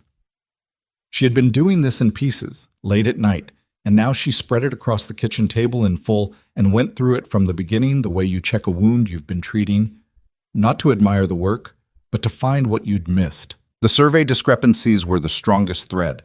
Garrett Foss had come through on the company registration, and the address on Frank Sutter's clerk card traced to a real estate holding company registered in Denver under a name that meant nothing until you followed its registration papers to the parent company, which was another name that meant nothing until Garrett found a third filing that connected both names to a land development operation headquartered in Grand Junction with Victor Raines listed as principal officer. It was not a clean chain. Raines had been deliberate about the distance between his name and the front companies, but it was a traceable chain, and Clara had written it out step by step with every document number beside it, so a lawyer could follow it without her in the room. Doris Prentice had delivered her written account 4 days after the Tuesday meeting, 14 pages in a hand that was small and precise and covered the past 8 months in the kind of detail that comes from someone who has been paying careful, angry attention. Ellen Holloway's account arrived 2 days after that, shorter, 6 pages, but with specific dates and a description of the irrigation channel incident that included the measurements of how far upstream the blockage had been placed, which meant someone had known the property well enough to go looking for exactly the right point. Casto Alvarez had sent Miguel with a written statement that was 4 pages of precise Spanish translated into 4 pages of equally precise English by Miguel himself, covering the 3 offer visits and the escalating pressure of each one, including the exact words used in the 3rd visit about legal questions being raised, which Clara had underlined twice because that kind of language, that specific kind of threat phrased as concern, was a thing she had seen before and knew the legal name for. Frank Sutter's account was 2 pages, and it was the one that hurt to read, not because it was dramatic, but because it wasn't. It was the account of a tired old man who had been maneuvered and knew it, and had spent 6 months thinking he was the only one. He had written it in a shaky hand and ended it with, "I have worked this land for 31 years, and I would like to die on it." Clara had read that once, and then turned the page and kept working, because sentiment had its place, and its place was not in the middle of building a legal case. She was going through the water rights section for the 3rd time when she heard the horses come back. From the sound of it, 3 horses, moving at a walk, no urgency. The tracking had not ended in the cattle being recovered. She went to the door and looked out, and the expressions on all 3 faces confirmed it before anyone said anything. Ethan came in while Luis and Rook took the horses. He stood at the sink and washed his hands in the way he'd been doing for weeks when he needed a moment, and she waited. Tracks led north-northeast for about 6 miles and then crossed onto BLM land, he said. From there, they split. Whoever moved them knew how to lose a trail. Professional, she said. Yes. He dried his hands and turned around. They're not coming back. 43 head? That's gone. She nodded. She didn't say anything consoling because consolation wasn't what he needed, and they were past the point where she would have offered it reflexively anyway. How much does that set you back? She asked. 6 months, he said. Maybe 7, if the spring grass comes in strong. Maybe more. He came to the table and looked at the papers spread across it, the growing architecture of what they were building. His eyes moved over it, and she watched him read, not the details, but the shape of it, the sheer accumulated volume of what they had gathered. The attorney, he said. I got a response yesterday afternoon, she said. I didn't want to tell you last night with everything else. He looked at her. His name is Warren Holt, she said. He spent 12 years with the Federal Land Office before he went private. He's argued 4 land fraud cases in Colorado in the past 6 years, 3 of which were against corporate operations. She picked up the letter which she'd been keeping in her notebook. He says what I sent him is the strongest preliminary documentation he's seen on a private fraud case in 5 years, and he wants to come to Harlow Creek.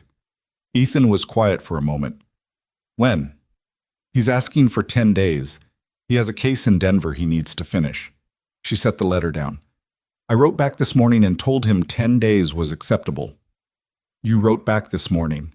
Yes. He looked at the letter and at the table full of papers, and at her. Something moved through his expression that she'd been seeing more of lately.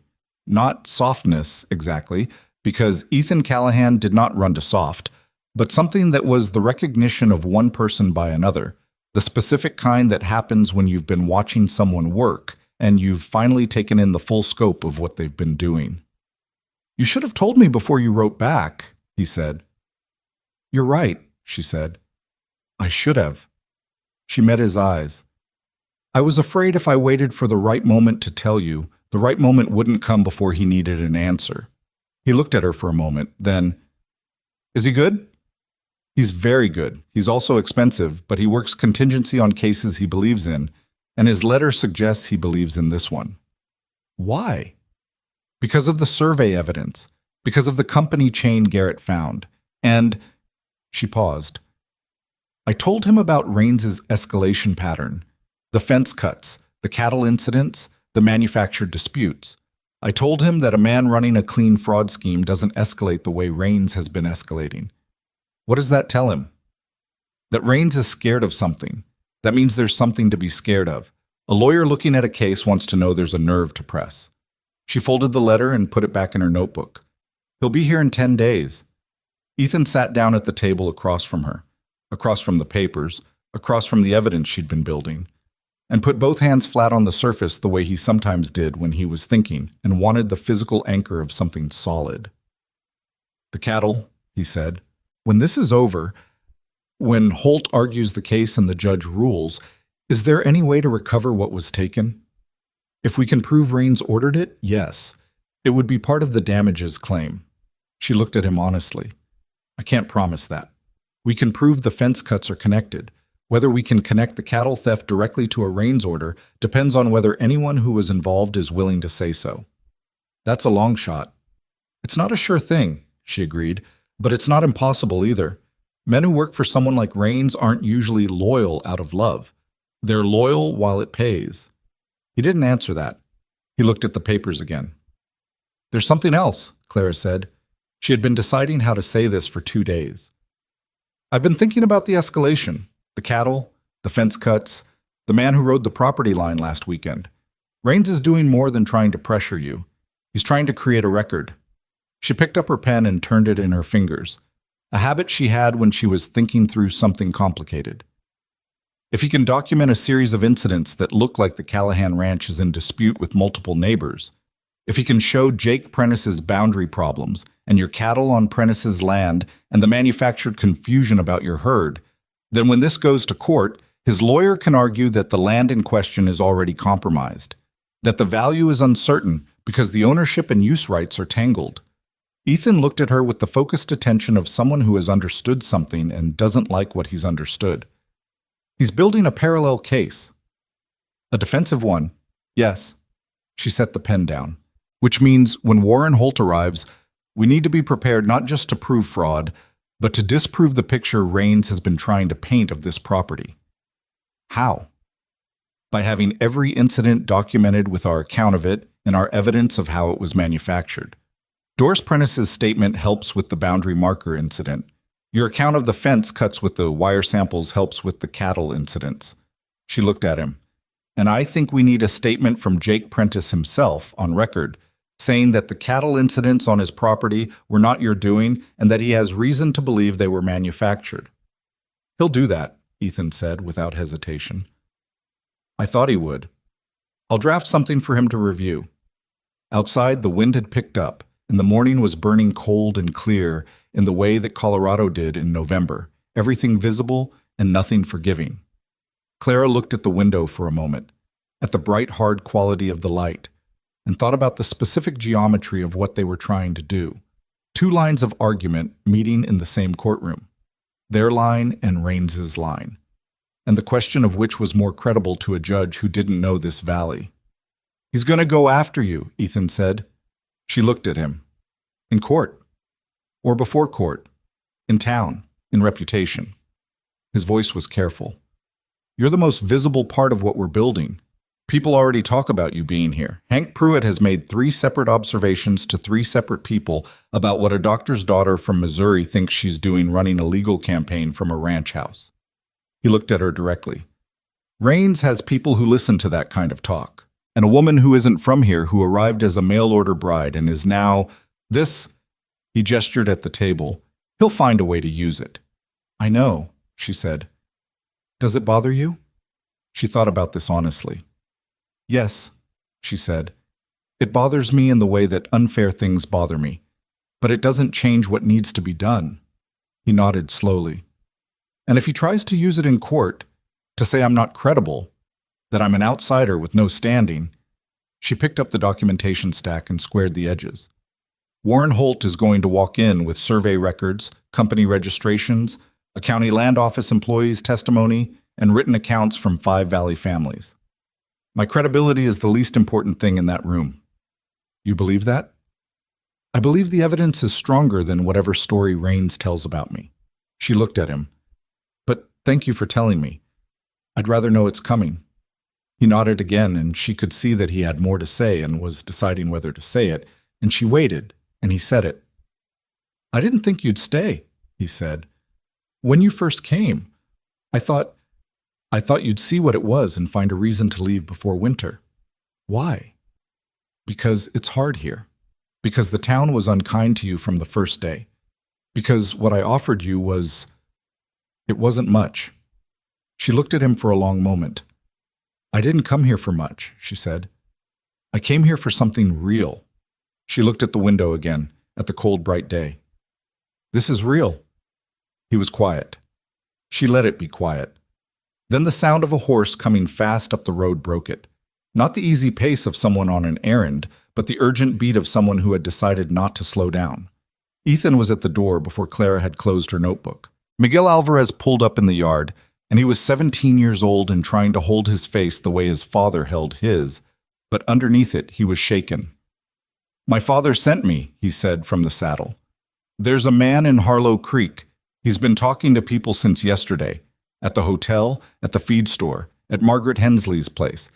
He's saying—" Miguel looked at Clara with the particular discomfort of someone about to repeat something they know will land badly.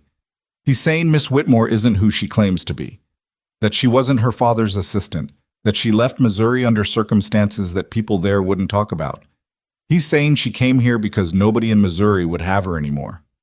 The yard was very quiet for a moment. "Who is this man?" Ethan asked. "Nobody I've seen before. He's got money. He's staying at the hotel, not the rooming house. He has a nice coat." Miguel looked at Ethan. "My father says a man with a nice coat who starts talking about the woman on your ranch the day after your cattle disappear is not a coincidence." "Your father's right," Ethan said. "Thank him for me." Miguel nodded and turned his horse and rode back at the same pace he'd arrived, and Ethan came back inside and Clara was still at the table, not looking at him, turning her pen in her fingers. "Well," she said, "Clara, he moved faster than I thought he would," she said. She set the pen down. "I expected this after we filed, not before." She looked up. "What is Harlow Creek going to do with a story like that?" Ethan was honest. "Hank Pruitt is going to believe it. Margaret Hensley will want to because it confirms what she already suspected. The people who've already decided you're too educated and too independent to be trustworthy are going to find it satisfying. And the people who know me? The Prentices, the Alvarez, Tom, Luis, Rook." He paused. "Me." She looked at him. He was standing near the door, and his expression was the resolved expression, the one that had already gone through the options and arrived somewhere. "I'm going to town," he said. "To do what?" "To make clear to anyone who will listen that the man in the nice coat is a paid instrument of the man who stole 43 of my cattle 2 nights ago, and that anything he says about my wife is not something I'm going to let stand unchallenged."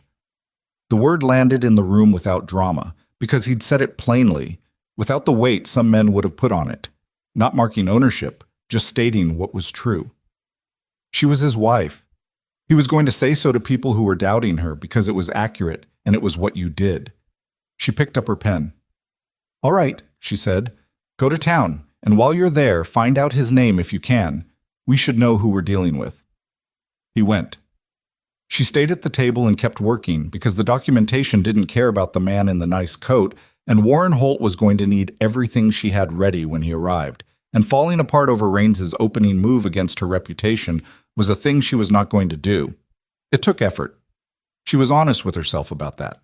She was not made of stone, whatever Harlow Creek had decided about her in the first week, and the knowledge that people she didn't know were constructing a story about her life, about what had happened in Missouri, about why she had left, about her father's practice and the work she had done there for 7 years, was not a small thing to hold still under. She had left Missouri because the practice folded after her father's partner lost everything, and her father lost his reason to keep going and then lost everything else. She had left because there was nothing left to stay for, and because a marriage agency in Denver had seemed like a beginning rather than a retreat. Those were the facts. They were not scandalous. They were just the facts of a woman's life, the kind of facts that didn't make for a good story unless someone arranged them badly and left out the parts that didn't fit. She put her hands flat on the table, borrowing Ethan's gesture, which she noticed she was doing and found she didn't mind, and breathed, and then she picked up her pen and kept writing. Ethan came back in the early afternoon with the man's name, Douglas Fell, which meant nothing to any of them, and with Rook, who had gone to town on his own initiative and done a different kind of investigation. "He arrived yesterday morning on the stage from Grand Junction," Rook said, in the kitchen, with his coat still on. "He's been in 3 conversations that I know of. Pruitt, the hotel keeper, and the woman who runs the laundry on 2nd Street. Same story each time, with small variations." "What kind of variations?" Clara asked. "The version he told Pruitt was about your credentials. that you'd been misrepresenting your medical training. The version he told the hotel keeper was more personal, that you'd been involved in some kind of trouble with a man in Missouri. The version at the laundry was somewhere between the two. Rook looked at her steadily. He's testing which story sticks best. So he doesn't have a real story, she said. He has a strategy. Yes, she thought for a moment. Who in town will believe Ethan over a stranger? Most people, Ethan said. I've been here a long time. I don't ask much from people, and I don't lie to them, and I pay my debts. Then what you said to people this morning, did it land? The ones who are going to believe it believed it, Ethan said. The ones who weren't, won't, regardless. But he paused, and she could see him choosing words carefully. There's something else. I talked to Sheriff Briggs while I was in town. She hadn't expected that. And?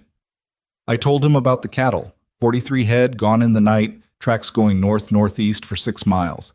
I gave him the dates of the fence cuts. I didn't bring in Rain's name yet. I gave him the incidents and let him draw the picture. What did he say? Ethan's expression was complicated. Briggs is not a man who likes to move fast. He's careful, sometimes too careful, in my opinion. He took notes. He asked questions. He said he'd look into the cattle situation, which means he'll get around to it. He sat down at the table. But he said something interesting. He said this wasn't the first time someone had brought him incidents that, laid side by side, looked like a pattern, that he'd been seeing a quiet increase in boundary disputes and livestock troubles in the valley for about 18 months. Clara looked up sharply. Did he name Rains? No, I don't think he's connected it yet. But he's not blind either. He's been looking at these incidents the way I was looking at them. Each one separate, nothing quite enough to act on. Ethan looked at her. When Holt comes and we have a formal legal case to put in front of Briggs, I think he'll move. We need him to move, she said. A lawyer makes the case, but a sheriff makes an arrest. Rains losing the land claim doesn't help us get the cattle back, and it doesn't put anyone in front of a judge on criminal charges unless Briggs is willing to move. I know, Ethan said. I'm working on it. She nodded. She looked at Rook, who was still standing with his coat on, watching the conversation with his usual economy. Douglas fell, she said. Is he going to stay in town? I think he's waiting to see what effect he's had, Rook said. Another day, maybe 2. Can you watch for him? Not to do anything, just to know where he is and who he talks to. Rook nodded once and left. The following morning brought something none of them had anticipated. Tom Beale, who rode into the yard just after breakfast in a state of controlled agitation that Clara had not seen on him before. He came into the kitchen and stood for a moment and then said, to both of them, Ned Cassidy wants to talk. Neither name nor the statement meant anything to Clara, but she watched Ethan's face and read what it did. Where did you hear this? Ethan asked. Cassidy's wife told Doris Prentice, who told me this morning early. Tom pulled out the kitchen chair and sat down, which he had never done without being asked, and the fact that he didn't wait was a measure of something. Cassidy worked for Rains for 2 years. He was one of the men who managed the land office coordination. Not the surveys, but the paperwork side. Scheduling the clerk visits, running documents between offices. Tom looked at Ethan, then at Clara. He quit 8 weeks ago, hasn't said why to anyone. Why does he want to talk? Clara asked. That I don't know. His wife said he's been sitting with something since he quit, and he can't sit with it anymore. Tom's hands were flat on the table. She went to Doris because she didn't know who else to trust. Clara looked at Ethan. Cassidy, Ethan said carefully, is not someone I've had trouble with. I've seen him around town. He never struck me as... He stopped. He's not a bad man, Tom said. I think he knew what he was doing and decided the money was worth it, and then decided it wasn't, and now he's got to figure out what that means for him. He looked at Clara specifically. His wife said he read something in a letter that came to their house by mistake. She didn't say what letter. Clara went very still. A letter sent to their house by mistake, she said slowly. That's what she said. What is Rain's Grand Junction office address relative to Cassidy's home address? Tom blinked. I don't know. But Ethan did. She could see it on his face, the same stillness she felt, the same calculation happening in real time. Cassidy lives on Foster Road, Ethan said. The building Raines Holding Company uses as a contact address in Grand Junction is on Foster Lane, 2 blocks over. The kitchen was very quiet. A letter delivered to the wrong address on Foster Road, Clara said, by someone who misread Lane as Road. And Cassidy read it before he realized it wasn't his. She stood up. We need to talk to him today. Clara said, today, Ethan, before Douglas Fell talks to anyone else, before Raines figures out Cassidy is thinking about coming forward. She was already pulling her coat from the hook.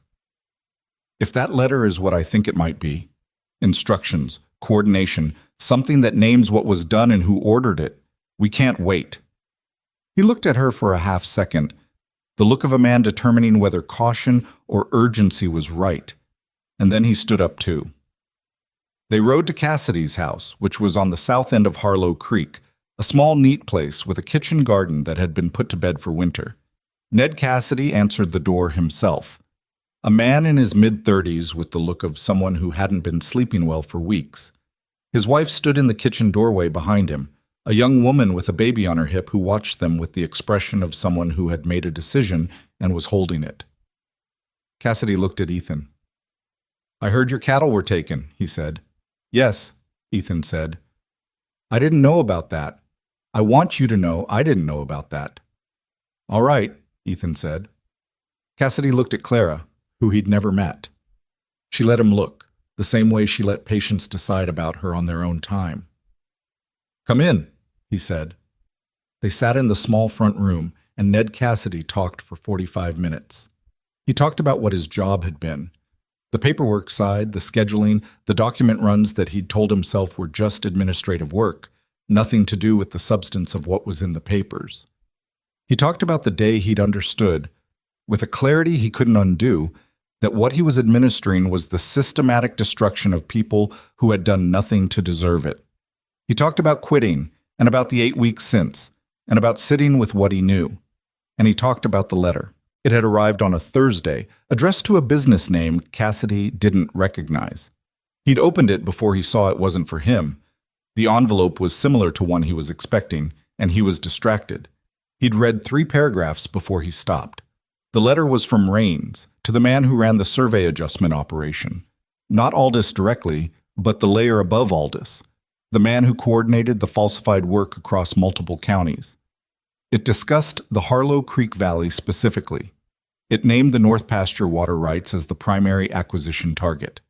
It outlined a timeline, and it described, in the flat organizational language of a man writing to a subordinate, the specific measures that had been authorized to accelerate property owner decision-making, a phrase that covered fence cuts, livestock displacement, and what it called reputational management of resistant parties. Do you still have the letter? Clara asked. Cassidy looked at her. Then he stood up and went to the back of the house and came back with an envelope and held it. If I give this to you, he said, what happens to me? That depends on what you do next, Clara said honestly. If you're willing to testify to how it came to you and what you understood it to mean, that you were familiar with the operation it was describing because you'd worked in it, then you become a witness. And witnesses in cases like this are typically protected by the fact that they're more valuable to the prosecution than they are as a target. Typically, he said. I can't guarantee anything, she said. But I know the attorney who's coming to argue this case, and I know that a letter like that, supported by someone who can speak to the operation it describes, is not a small thing. It changes the shape of what we can prove. Ned Cassidy looked at his wife, who was standing in the doorway again. She nodded once, the small, specific nod of a couple who had already had this conversation multiple times and had arrived at an answer. He handed Clara the envelope. She took it. She did not open it in front of him. She put it in her notebook, against her chest, and looked at him. Thank you, she said. I should have quit a year ago, he said, which was probably true, and she didn't argue with it. On the ride back, she and Ethan were quiet for the first mile, both of them carrying the weight of what had just changed. It's enough, she said finally. To win? To fight with, she said. Survey discrepancies with original records, company registration chain, 5 family statements, a county land office employee who saw the originals, a former Raines employee who can describe the operation. She held her notebook against her side. "And a letter in Raines's own language describing what was done to your valley and why." Ethan was looking at the road ahead, and she could see him doing the same calculation she'd been doing, assembling and reassembling the pieces, looking for the weak points, finding the places where Raines' lawyers would push, and figuring out whether they could hold. "He's going to say the letter was misdelivered and therefore obtained improperly," Ethan said. "He's going to try. But misdelivered mail that a recipient opens in good faith and retains. There's legal precedent there. It's not clean, but it's not inadmissible." She had worked through this. And even if a judge excludes the letter itself, Cassidy can still testify to what he knows from working inside the operation. The letter just corroborates. "Holt will know," Ethan said. "Yes, Holt will know what to do with it." They came over the ridge that looked down on the valley, and the Callahan ranch was visible below, and the north pasture beyond it where the grass was brown now and the creek was a thin silver line at the far edge, and past that the ridge line that marked the boundary of what Raines had been trying to take for 3 years. "He's going to fight this hard," Ethan said. "He's not the kind of man who folds quietly." "No," she agreed, "but he's also not the kind of man who expected to find what he found when he came after this valley." She looked at the land below, the shape of it in the November light, the way it opened up past the ridge into something that deserved to last. He expected scared people who didn't know how to talk to each other. "Instead, he got Doris Prentice with 14 pages, Ethan said, and something in his voice was almost the shape of dry humor. "And Casto Alvarez with a memory like a court recorder," Clara said. "And Rook, who worked in the county land office long enough to know what wrong looks like. And Frank Sutter, who kept a business card for 8 months because something felt off." She paused. "And a man's wife who knew which door to knock on." They came down the ridge, and the cold air rose to meet them, and the ranch got larger as they got closer to it, solid and weathered and real and still standing. In the kitchen, that evening, Clara opened the envelope for the first time with Ethan across the table from her, and she read it once all the way through without speaking, and then she set it down and looked at the ceiling for a moment and then at him. "It's worse than I thought," she said. "Worse how?" "The timeline he describes. It wasn't just this valley. There are 2 other valleys mentioned, different names, different counties. The same company structure, the same survey manipulation, the same methods." She looked at him. "Raines has been doing this in 3 separate locations simultaneously." Ethan was very still. "Which means," Clara said slowly, "that when Warren Holt arrives and we put this in front of him, we may not be filing a case about one valley's property fraud." She looked at the letter. "We may be handing him evidence of a coordinated operation across the state. The fire in the kitchen stove was doing its reliable work, and outside the wind was doing its own, and the November dark was full and complete against the windows." "Write to Holt," Ethan said. "Tonight. Tell him to come as soon as he can." "I will," she said. She picked up her pen and began. Warren Holt arrived on a Wednesday, 6 days earlier than expected, which told Clara everything she needed to know about how seriously he'd taken her second letter. He was a compact man in his early 50s, gray at the temples, with the kind of face that had probably always looked slightly older than it was, not from hardship, but from the particular intensity of someone who had spent decades reading documents and finding what was wrong with them. He wore a good coat and carried 2 leather cases, and stepped off the stage in Harlow Creek with the practiced efficiency of a man who traveled frequently and had stopped finding it interesting. Clara was there to meet him, without Ethan, which had been a deliberate choice. She wanted a few minutes to read Holt before Ethan was in the conversation, because Ethan's presence changed the dynamic in ways that were sometimes useful and sometimes not, and she needed to know first which kind of meeting this was going to be. Holt shook her hand and looked at her the way lawyers look at witnesses they're assessing. Not unkindly, just measuring. "Miss Whitmore," he said. "Mrs. Callahan," she said, which was the first time she'd used it in an official context, and she felt the slight adjustment it required of her and made it without comment. "Thank you for coming early." "Your second letter," he said, taking in the town around them with a quick sweep that logged and moved on, "was not the kind of letter a man sits on." He picked up his cases. You mentioned a second property letter in the same hand discussing operations in other counties. I have it at the ranch, along with everything else. Then let's go to the ranch, he said. She had the documentation spread across the kitchen table when they arrived, organized in the sequence she'd built over the past weeks. Survey discrepancies first, then the company chain, then the family statements, then the clerk memo and its address connection, then Cassidy's statement, which she'd spent 2 evenings helping him write into something a court could use, and finally the letter. Holt sat down and read without speaking, and Clara stood near the window and let him read, and Ethan stood in the kitchen doorway for a while and then went outside because he was not a man who could wait well in small spaces. Holt read for nearly 2 hours. He asked 4 questions during that time, all of them precise, all of them the questions of someone who already understood what they were looking at and needed specific details confirmed. When he finished, he stacked the papers back into the sequence she'd established, which told her he understood the architecture of what she'd built, and he looked up. "The letter," he said. "Yes?" Cassidy's testimony about his role in the operation is strong regardless. But the letter, if I can get it admitted, he paused, turning this over. The language Raines uses is specific enough to constitute instruction. Accelerate property owner decision-making is a documented euphemism in 2 prior federal fraud cases I'm aware of. A judge familiar with land fraud case law will recognize it. Will you get a judge familiar with land fraud case law? Holt looked at her with something that was almost appreciation.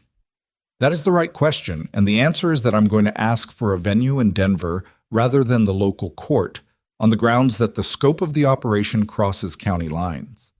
If the Second Valley and Third Valley mentioned in that letter can be confirmed, and I have a colleague in those areas I'm going to wire tonight, then we're arguing a state-level fraud case, which means a federal judge is not out of the question. Raines will fight the venue. He'll fight everything, Holt said pleasantly. That's what his lawyers are for. Mine is to fight better. Ethan came back in at that point, as if he'd heard the conversation arrive at something solid, and Holt spent another hour with both of them going through the incidents on the ranch property. The fence cuts, the cattle theft, the manufactured disputes with Prentice. He was particularly interested in the wire samples, which Clara had kept in a paper envelope with the dates and locations written on the outside, and he held one up to the lamp and looked at it for a long moment. "Same cutting instrument," he said. "That's what it looks like," Clara said. "I'll want an expert on that. There's a man in Denver who's testified in 3 livestock theft cases. He can speak to tool marks on wire." He set it down. "The cattle, 43 head. You can document the original herd number?" "The ranch ledger goes back 4 years," Ethan said. "Sale records, purchase records, seasonal counts." "Good. Bring all of it." Holt looked at both of them. "I want to meet the other families tomorrow, if they're willing. And I want to speak with Garrett Foss separately. His testimony as a county employee carries particular weight on the survey discrepancies." "I'll send word tonight," Clara said. Holt stayed at the hotel in Harlow Creek, which meant Douglas Fell was also at the hotel in Harlow Creek, and on his 3rd morning in town, Holt mentioned this at breakfast without particular emphasis. "The man Raines sent," he said, over coffee at the kitchen table, which had become the regular meeting place. "He's still here." "I know," Clara said. "He's shifted his approach. He's not talking about your credentials anymore." Holt set down his cup. "He's been telling people that this legal action is going to drag the whole valley into a long, expensive court fight that will tie up property rights for years and benefit no one but the lawyers." "That's smarter than what he was doing before," Clara said. "Yes," Holt agreed without being offended by the implication. "It's designed to make your neighbors nervous. People who are willing to put their names on statements get cautious when someone tells them the process itself will cost them."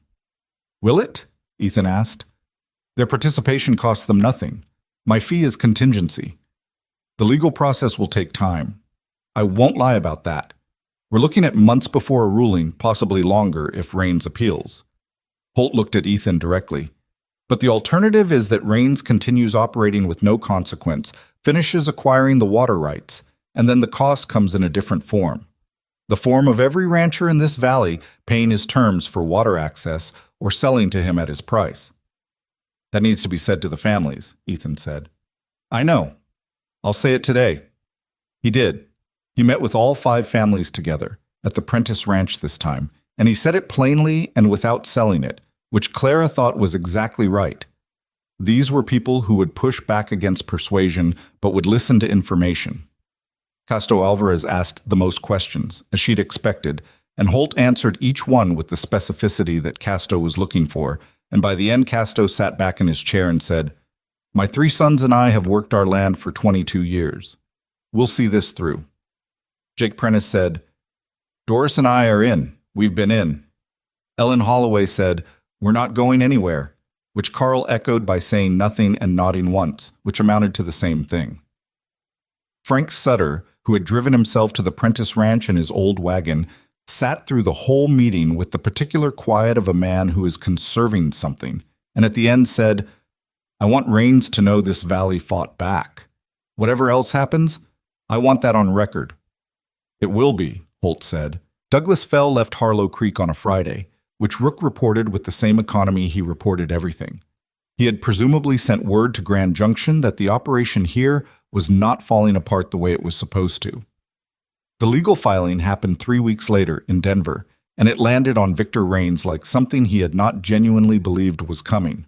Clara learned this not from any official source, but from Ned Cassidy, who still had contacts inside the operation and heard things, and who came to the ranch one afternoon to say that Raines had apparently thrown something when he was told, which seemed to both of them like an informative detail. The weeks between the filing and the hearing were not comfortable. Raines's lawyers filed 4 separate motions: to dismiss on jurisdictional grounds, to exclude the Cassidy letter, to limit Garrett Foss's testimony to matters of personal observation rather than expert analysis of the survey discrepancies, and to challenge the standing of the Valley families as plaintiffs. Holt defeated 3 of these before the hearing date and got the 4th narrowed significantly. The letter was admitted on the grounds that Cassidy had received it in good faith and retained it under circumstances consistent with civic duty, language that Holt had constructed carefully and that the judge accepted after a 40-minute argument that Clara read about in Holt's letters and wished she had been in the room for. She went to Denver for the hearing. Ethan went. Tom Beal stayed at the ranch with Luis and Rook, and the Alvarez boys covered the valley's eastern properties. Jake Prentice came, and Casto Alvarez, and Ellen Holloway, whose husband stayed back for the same practical reasons Tom had. Ned Cassidy came with his wife, who held the baby through the proceedings and watched the front of the courtroom with the expression of someone who has been waiting for this specific day for a long time. The hearing was 2 days. Raines was there. Clara had seen him once before, from a distance, on a day he'd sent a representative to look at the north fence line. She'd watched from the barn, knowing who he was, taking in the information. In the courtroom, he was in his 60s, heavy-set and well-dressed, with the particular kind of confidence that comes from decades of not being held accountable for anything. He had 2 lawyers and an associate who spent most of both days taking notes and passing papers. He looked at Clara once, in the morning of the first day, across the room. She looked back. She did not look away first, and neither did he, and it lasted about 4 seconds before a lawyer spoke and the moment ended. The first day covered the survey evidence. Garrett Foss testified for 3 hours, and he was, Clara thought, extraordinary in the specific way of someone who has spent 11 years being careful and reliable and unshowy, and who under questioning revealed that reliability to be a kind of expertise in itself. He described what he'd found in the original records versus Aldis's filed surveys with the calm precision of someone who had looked at the same numbers many times and was simply reporting what they showed. Raines's lawyers challenged his qualifications, challenged his access to the records, challenged the chain of custody. Holt dismantled each challenge without flourish, because the evidence didn't need flourish. The survey expert Holt had brought in, the man from Denver who had testified in the livestock cases, took the stand in the afternoon and explained what consistent directional adjustment in survey measurements indicated in terms of intent and method. He had a chart. The chart was not complicated. It showed what the original surveys said and what Aldis's surveys said, and the direction and magnitude of every discrepancy, and when it was put in front of the room, the pattern was as visible as weather. Raines's lawyers argued that surveying error was common and that the discrepancies fell within acceptable variance ranges. The expert said they did not, and explained why, and was not shaken from this position for the hour they spent trying. The second day was Cassidy. He was nervous in the way he'd been nervous when Clara first met him. The specific nervousness of someone who knows what they're doing is right and is doing it anyway against the pull of every instinct that says, stay quiet, stay safe. His wife was in the gallery. He sat at the front of the room with his hands on the table and answered Holt's questions in the steady voice of someone who has rehearsed this many times and is finding that the rehearsal was worth it. He described his role. He described the document runs. He described the moment he understood what the documents were for. He described the letter, how it arrived, how he opened it, what he read, what he did with it, and why. Raines's lead lawyer was a large man named Corbett, who had the slow deliberateness of a man who believed patience was intimidation. He cross-examined Cassidy for 90 minutes, trying various angles, that Cassidy had a grudge against Raines after being let go, that he had misunderstood the nature of his work, that the letter had been misread or taken out of context. Cassidy was not a sophisticated man, and he wasn't pretending to be, and that plainness held up in a way that more polished testimony sometimes doesn't. He said what he knew and didn't claim to know more, and when Corbett pushed him on details, he wasn't certain of he said he wasn't certain, which was the right answer and which Corbett couldn't do anything useful with. When the letter itself was read into the record, the room was very quiet. Holt read it without inflection. The language of coordination, the euphemisms for intimidation, the specific naming of the Harlow Creek Valley and the North Pasture water rights, and the timeline for what Raines had called completing the acquisition corridor. He read the section about reputational management of resistant parties. And then he read the section about physical persuasion of property boundary ambiguity, which was what the cattle theft and fence cuts had been called in the language of a man who believed that naming things carefully made them into something other than what they were. Clara was in the gallery when that section was read, and she felt Ethan go still beside her, the cold still, the contained kind. And she put her hand on his arm without thinking about it, and he didn't move, but something in him held the contact. The judge was a woman in her late 50s named Adeline Marsh, who had been on the federal bench for 9 years and who had, according to Holt, a reputation for reading fraud cases with a particular attention to pattern rather than isolated incident. She had asked fewer questions than Clara had expected during the proceedings, which Holt had said was a good sign. It meant she was reading the structure of the evidence rather than trying to find the piece she'd missed. She ruled on the third day, which was faster than Holt had anticipated by a week. The ruling was 27 pages. Holt had a copy sent to the ranch, and Clara read it at the kitchen table on a November evening with the lamp burning and Ethan reading over her shoulder, which he did by standing behind her chair in a way that was not self-conscious, because they had arrived at a place where self-consciousness was mostly behind them. The survey manipulation was found fraudulent on 4 of the 5 contested properties, including the Dunmore land. The company chain was established as a deliberate layering designed to obscure Raines's direct involvement, which the judge found insufficient for that purpose given the evidence of the registration filings. Aldis was named as a co-conspirator and referred for separate criminal prosecution. The manufactured boundary disputes were found to be coordinated and deliberate, and 3 of them, including the incidents on the Callahan North Fence, were attributed by chain of command to Raines's authorized direction, on the basis of the letter. The Dunmore sale was voided, which meant the land reverted and Ed Dunmore's estate, he had died the prior spring, would receive the title back, to be managed by his son. The water rights on the Callahan North Pasture were confirmed and recorded cleanly. Damages were awarded to 5 plaintiff families, including back payment for the Callahan cattle loss calculated at market rate for 43 head, plus the months of income lost. Victor Raines, the ruling stated in the language of federal civil findings, had operated a coordinated and deliberate scheme of property fraud across multiple Colorado counties, and the court referred the full record to the federal prosecutor's office for review of criminal charges.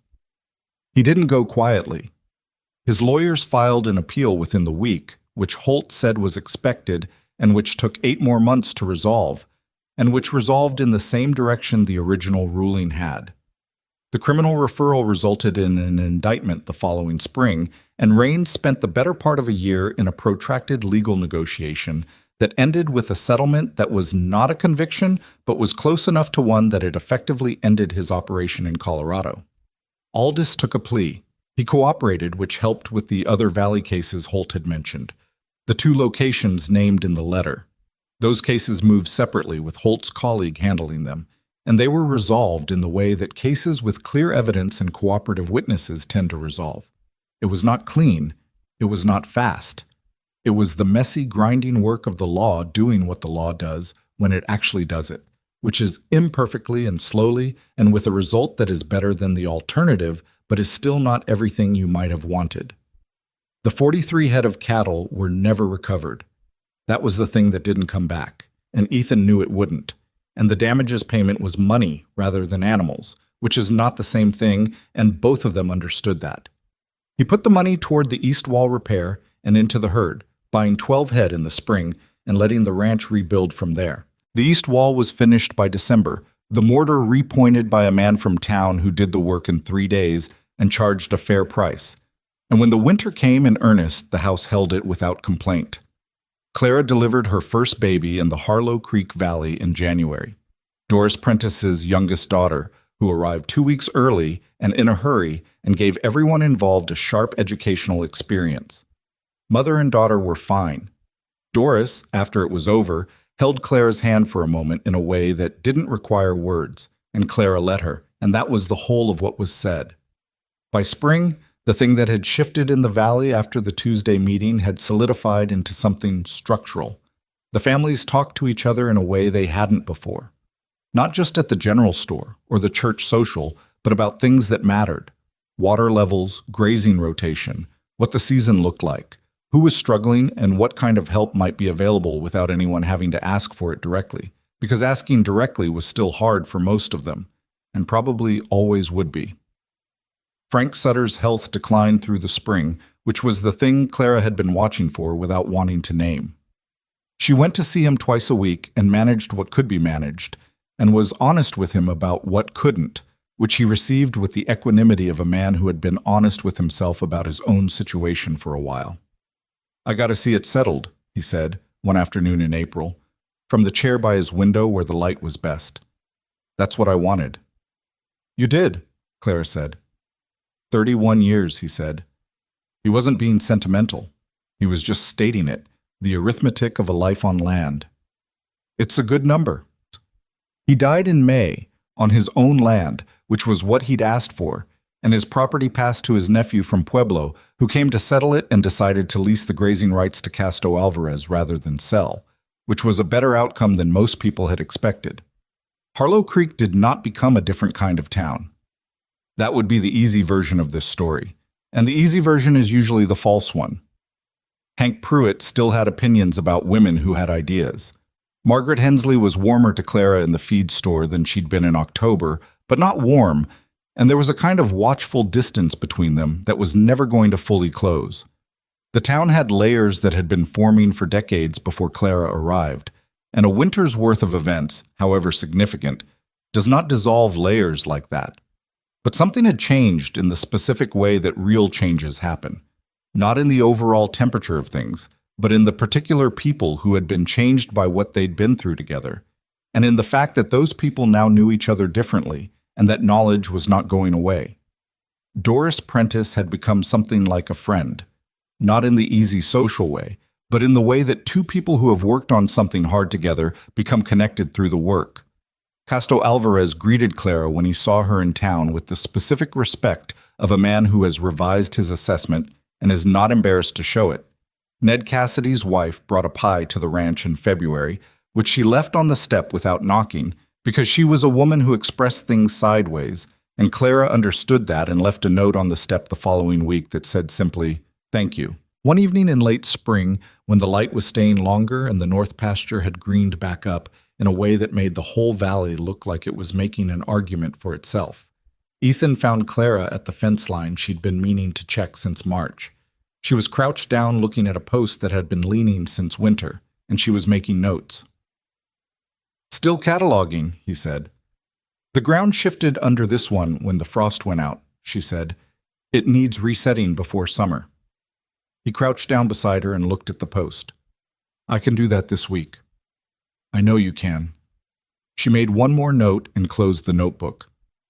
I was going to ask Luis to help. Luis is terrified of you, Ethan said.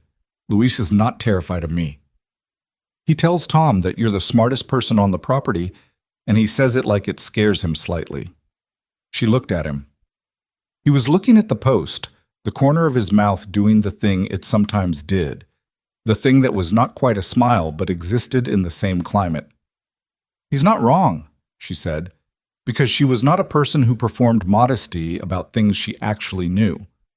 He looked at her then, and she looked back, and the late light was doing its particular spring work on the north pasture behind them, and neither of them said anything for a moment that stretched out comfortable rather than awkward. I want to ask you something, he said. All right. When you wrote to Warren Holt, the first letter, 8 pages. He was looking at her steadily. You'd been here 3 weeks. You didn't know if this was going to work. You didn't know how the families would respond, or whether Garrett would find what he found, or whether Cassidy was going to walk through the door. He paused. Why were you so certain? She thought about this. It was a real question, and it deserved a real answer. I wasn't certain, she said. I knew what I was looking at, and I knew that the thing I was looking at could be fought, because I'd spent years learning how to fight it. She looked at the pasture. But certain? No. I was scared most of the time. You didn't look it. I've had practice not looking it. She turned the notebook over in her hands. My father used to say that being afraid and continuing anyway is the only kind of courage that actually exists. The other kind is just not understanding what you're dealing with yet. Ethan was quiet for a moment. He sounds like he was worth knowing. He was, she said. He was also infuriating and completely incapable of asking for help when he needed it, and sometimes so absorbed in a problem that he forgot to eat for 2 days. She paused. He would have liked you, I think. You have the same relationship with asking for help. I asked for help, Ethan said. I wrote a letter to a marriage agency and specified no complications. You were complications. Yes, she said. I was. The post needed resetting. The north pasture was green. Somewhere past the ridge, the creek was running with the kind of volume it got in spring, carrying the snowmelt down through the valley the way it had for as long as the land had been itself, indifferent to who claimed to own the rights to it. What Clara understood, sitting at that fence line in the spring evening, was something she'd been working toward since she stepped off the stagecoach in October and met a town that had already decided what she was. It was not a simple understanding, and it had not arrived all at once. It had come in pieces, the way most true things do, over months of cold mornings and late nights, and conversations with people she'd had to earn the right to have. The thing she understood was this: belonging is not given, and it is not granted, and it does not arrive on a stagecoach with your trunk and your medical bag.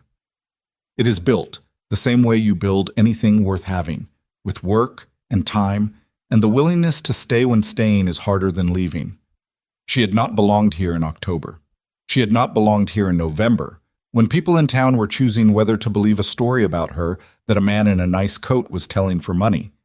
She had not fully belonged here at Christmas, or in January when she delivered Doris Prentice's daughter in the cold of early morning. But she belonged here now. Not because the town had decided to accept her, or because a judge in Denver had ruled in their favor, or because Frank Sutter had called her by her first name in April. She belonged here because she had put her hands into the problems of this place and worked them, and the place had worked on her in return, and the exchange had changed both things, the place and her. Ethan stood up and offered her a hand, which she took, and they walked back toward the house in the long spring evening with the fence post problem deferred to the week and the pasture making its quiet case behind them. That letter you wrote Holt, Ethan said as they reached the porch. 8 pages. You keep coming back to the 8 pages. I keep thinking about who I'd asked for, he said. In the letter to the agency. No complications. Someone practical. And I'm trying to figure out if I got what I asked for or the opposite of it. She stopped at the porch step and looked at him. Practical, she said, is not the same as simple. I've always been practical. The complications, he said. She considered this. The complications came with the valley, she said. I just helped you see them. He looked at her for a moment, the same look he'd given her at the kitchen table on the first night, the look of someone trying to understand the function of a thing, except that after 7 months he understood the function now, and the look was something else.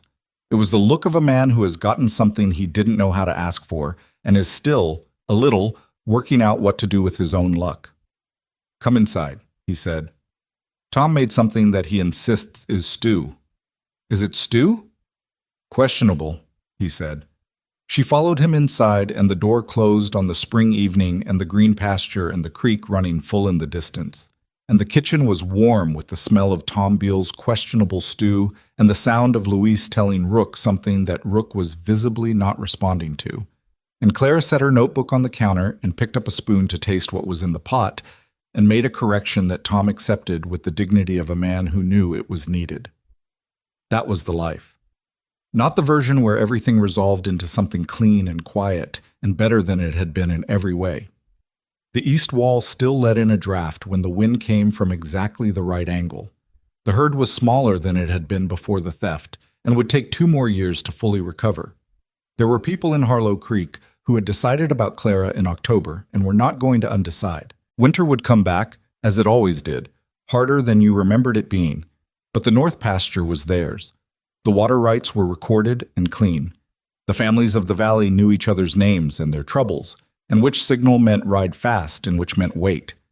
Ned Cassidy had done the hard thing and was living with the result of it, which was a life he could stand inside. Garrett Foss still worked at the county land office, more careful now and more watchful, which made the records better for everyone. And in the ranch house at the center of it all, a woman who had arrived with a medical bag and a notebook and a lifetime of knowledge was setting the table for supper, and the man across from her was talking, and the hands who had become something closer than hired men were taking their chairs, and the evening was coming down outside the windows in all its ordinary, irreplaceable weight. This was what you built when you stayed, not a monument, not a victory that solved everything, just this. People around a table, a house that held against the weather, a valley that had learned to recognize itself as worth defending. It was enough. It was, in fact, more than enough. It was everything.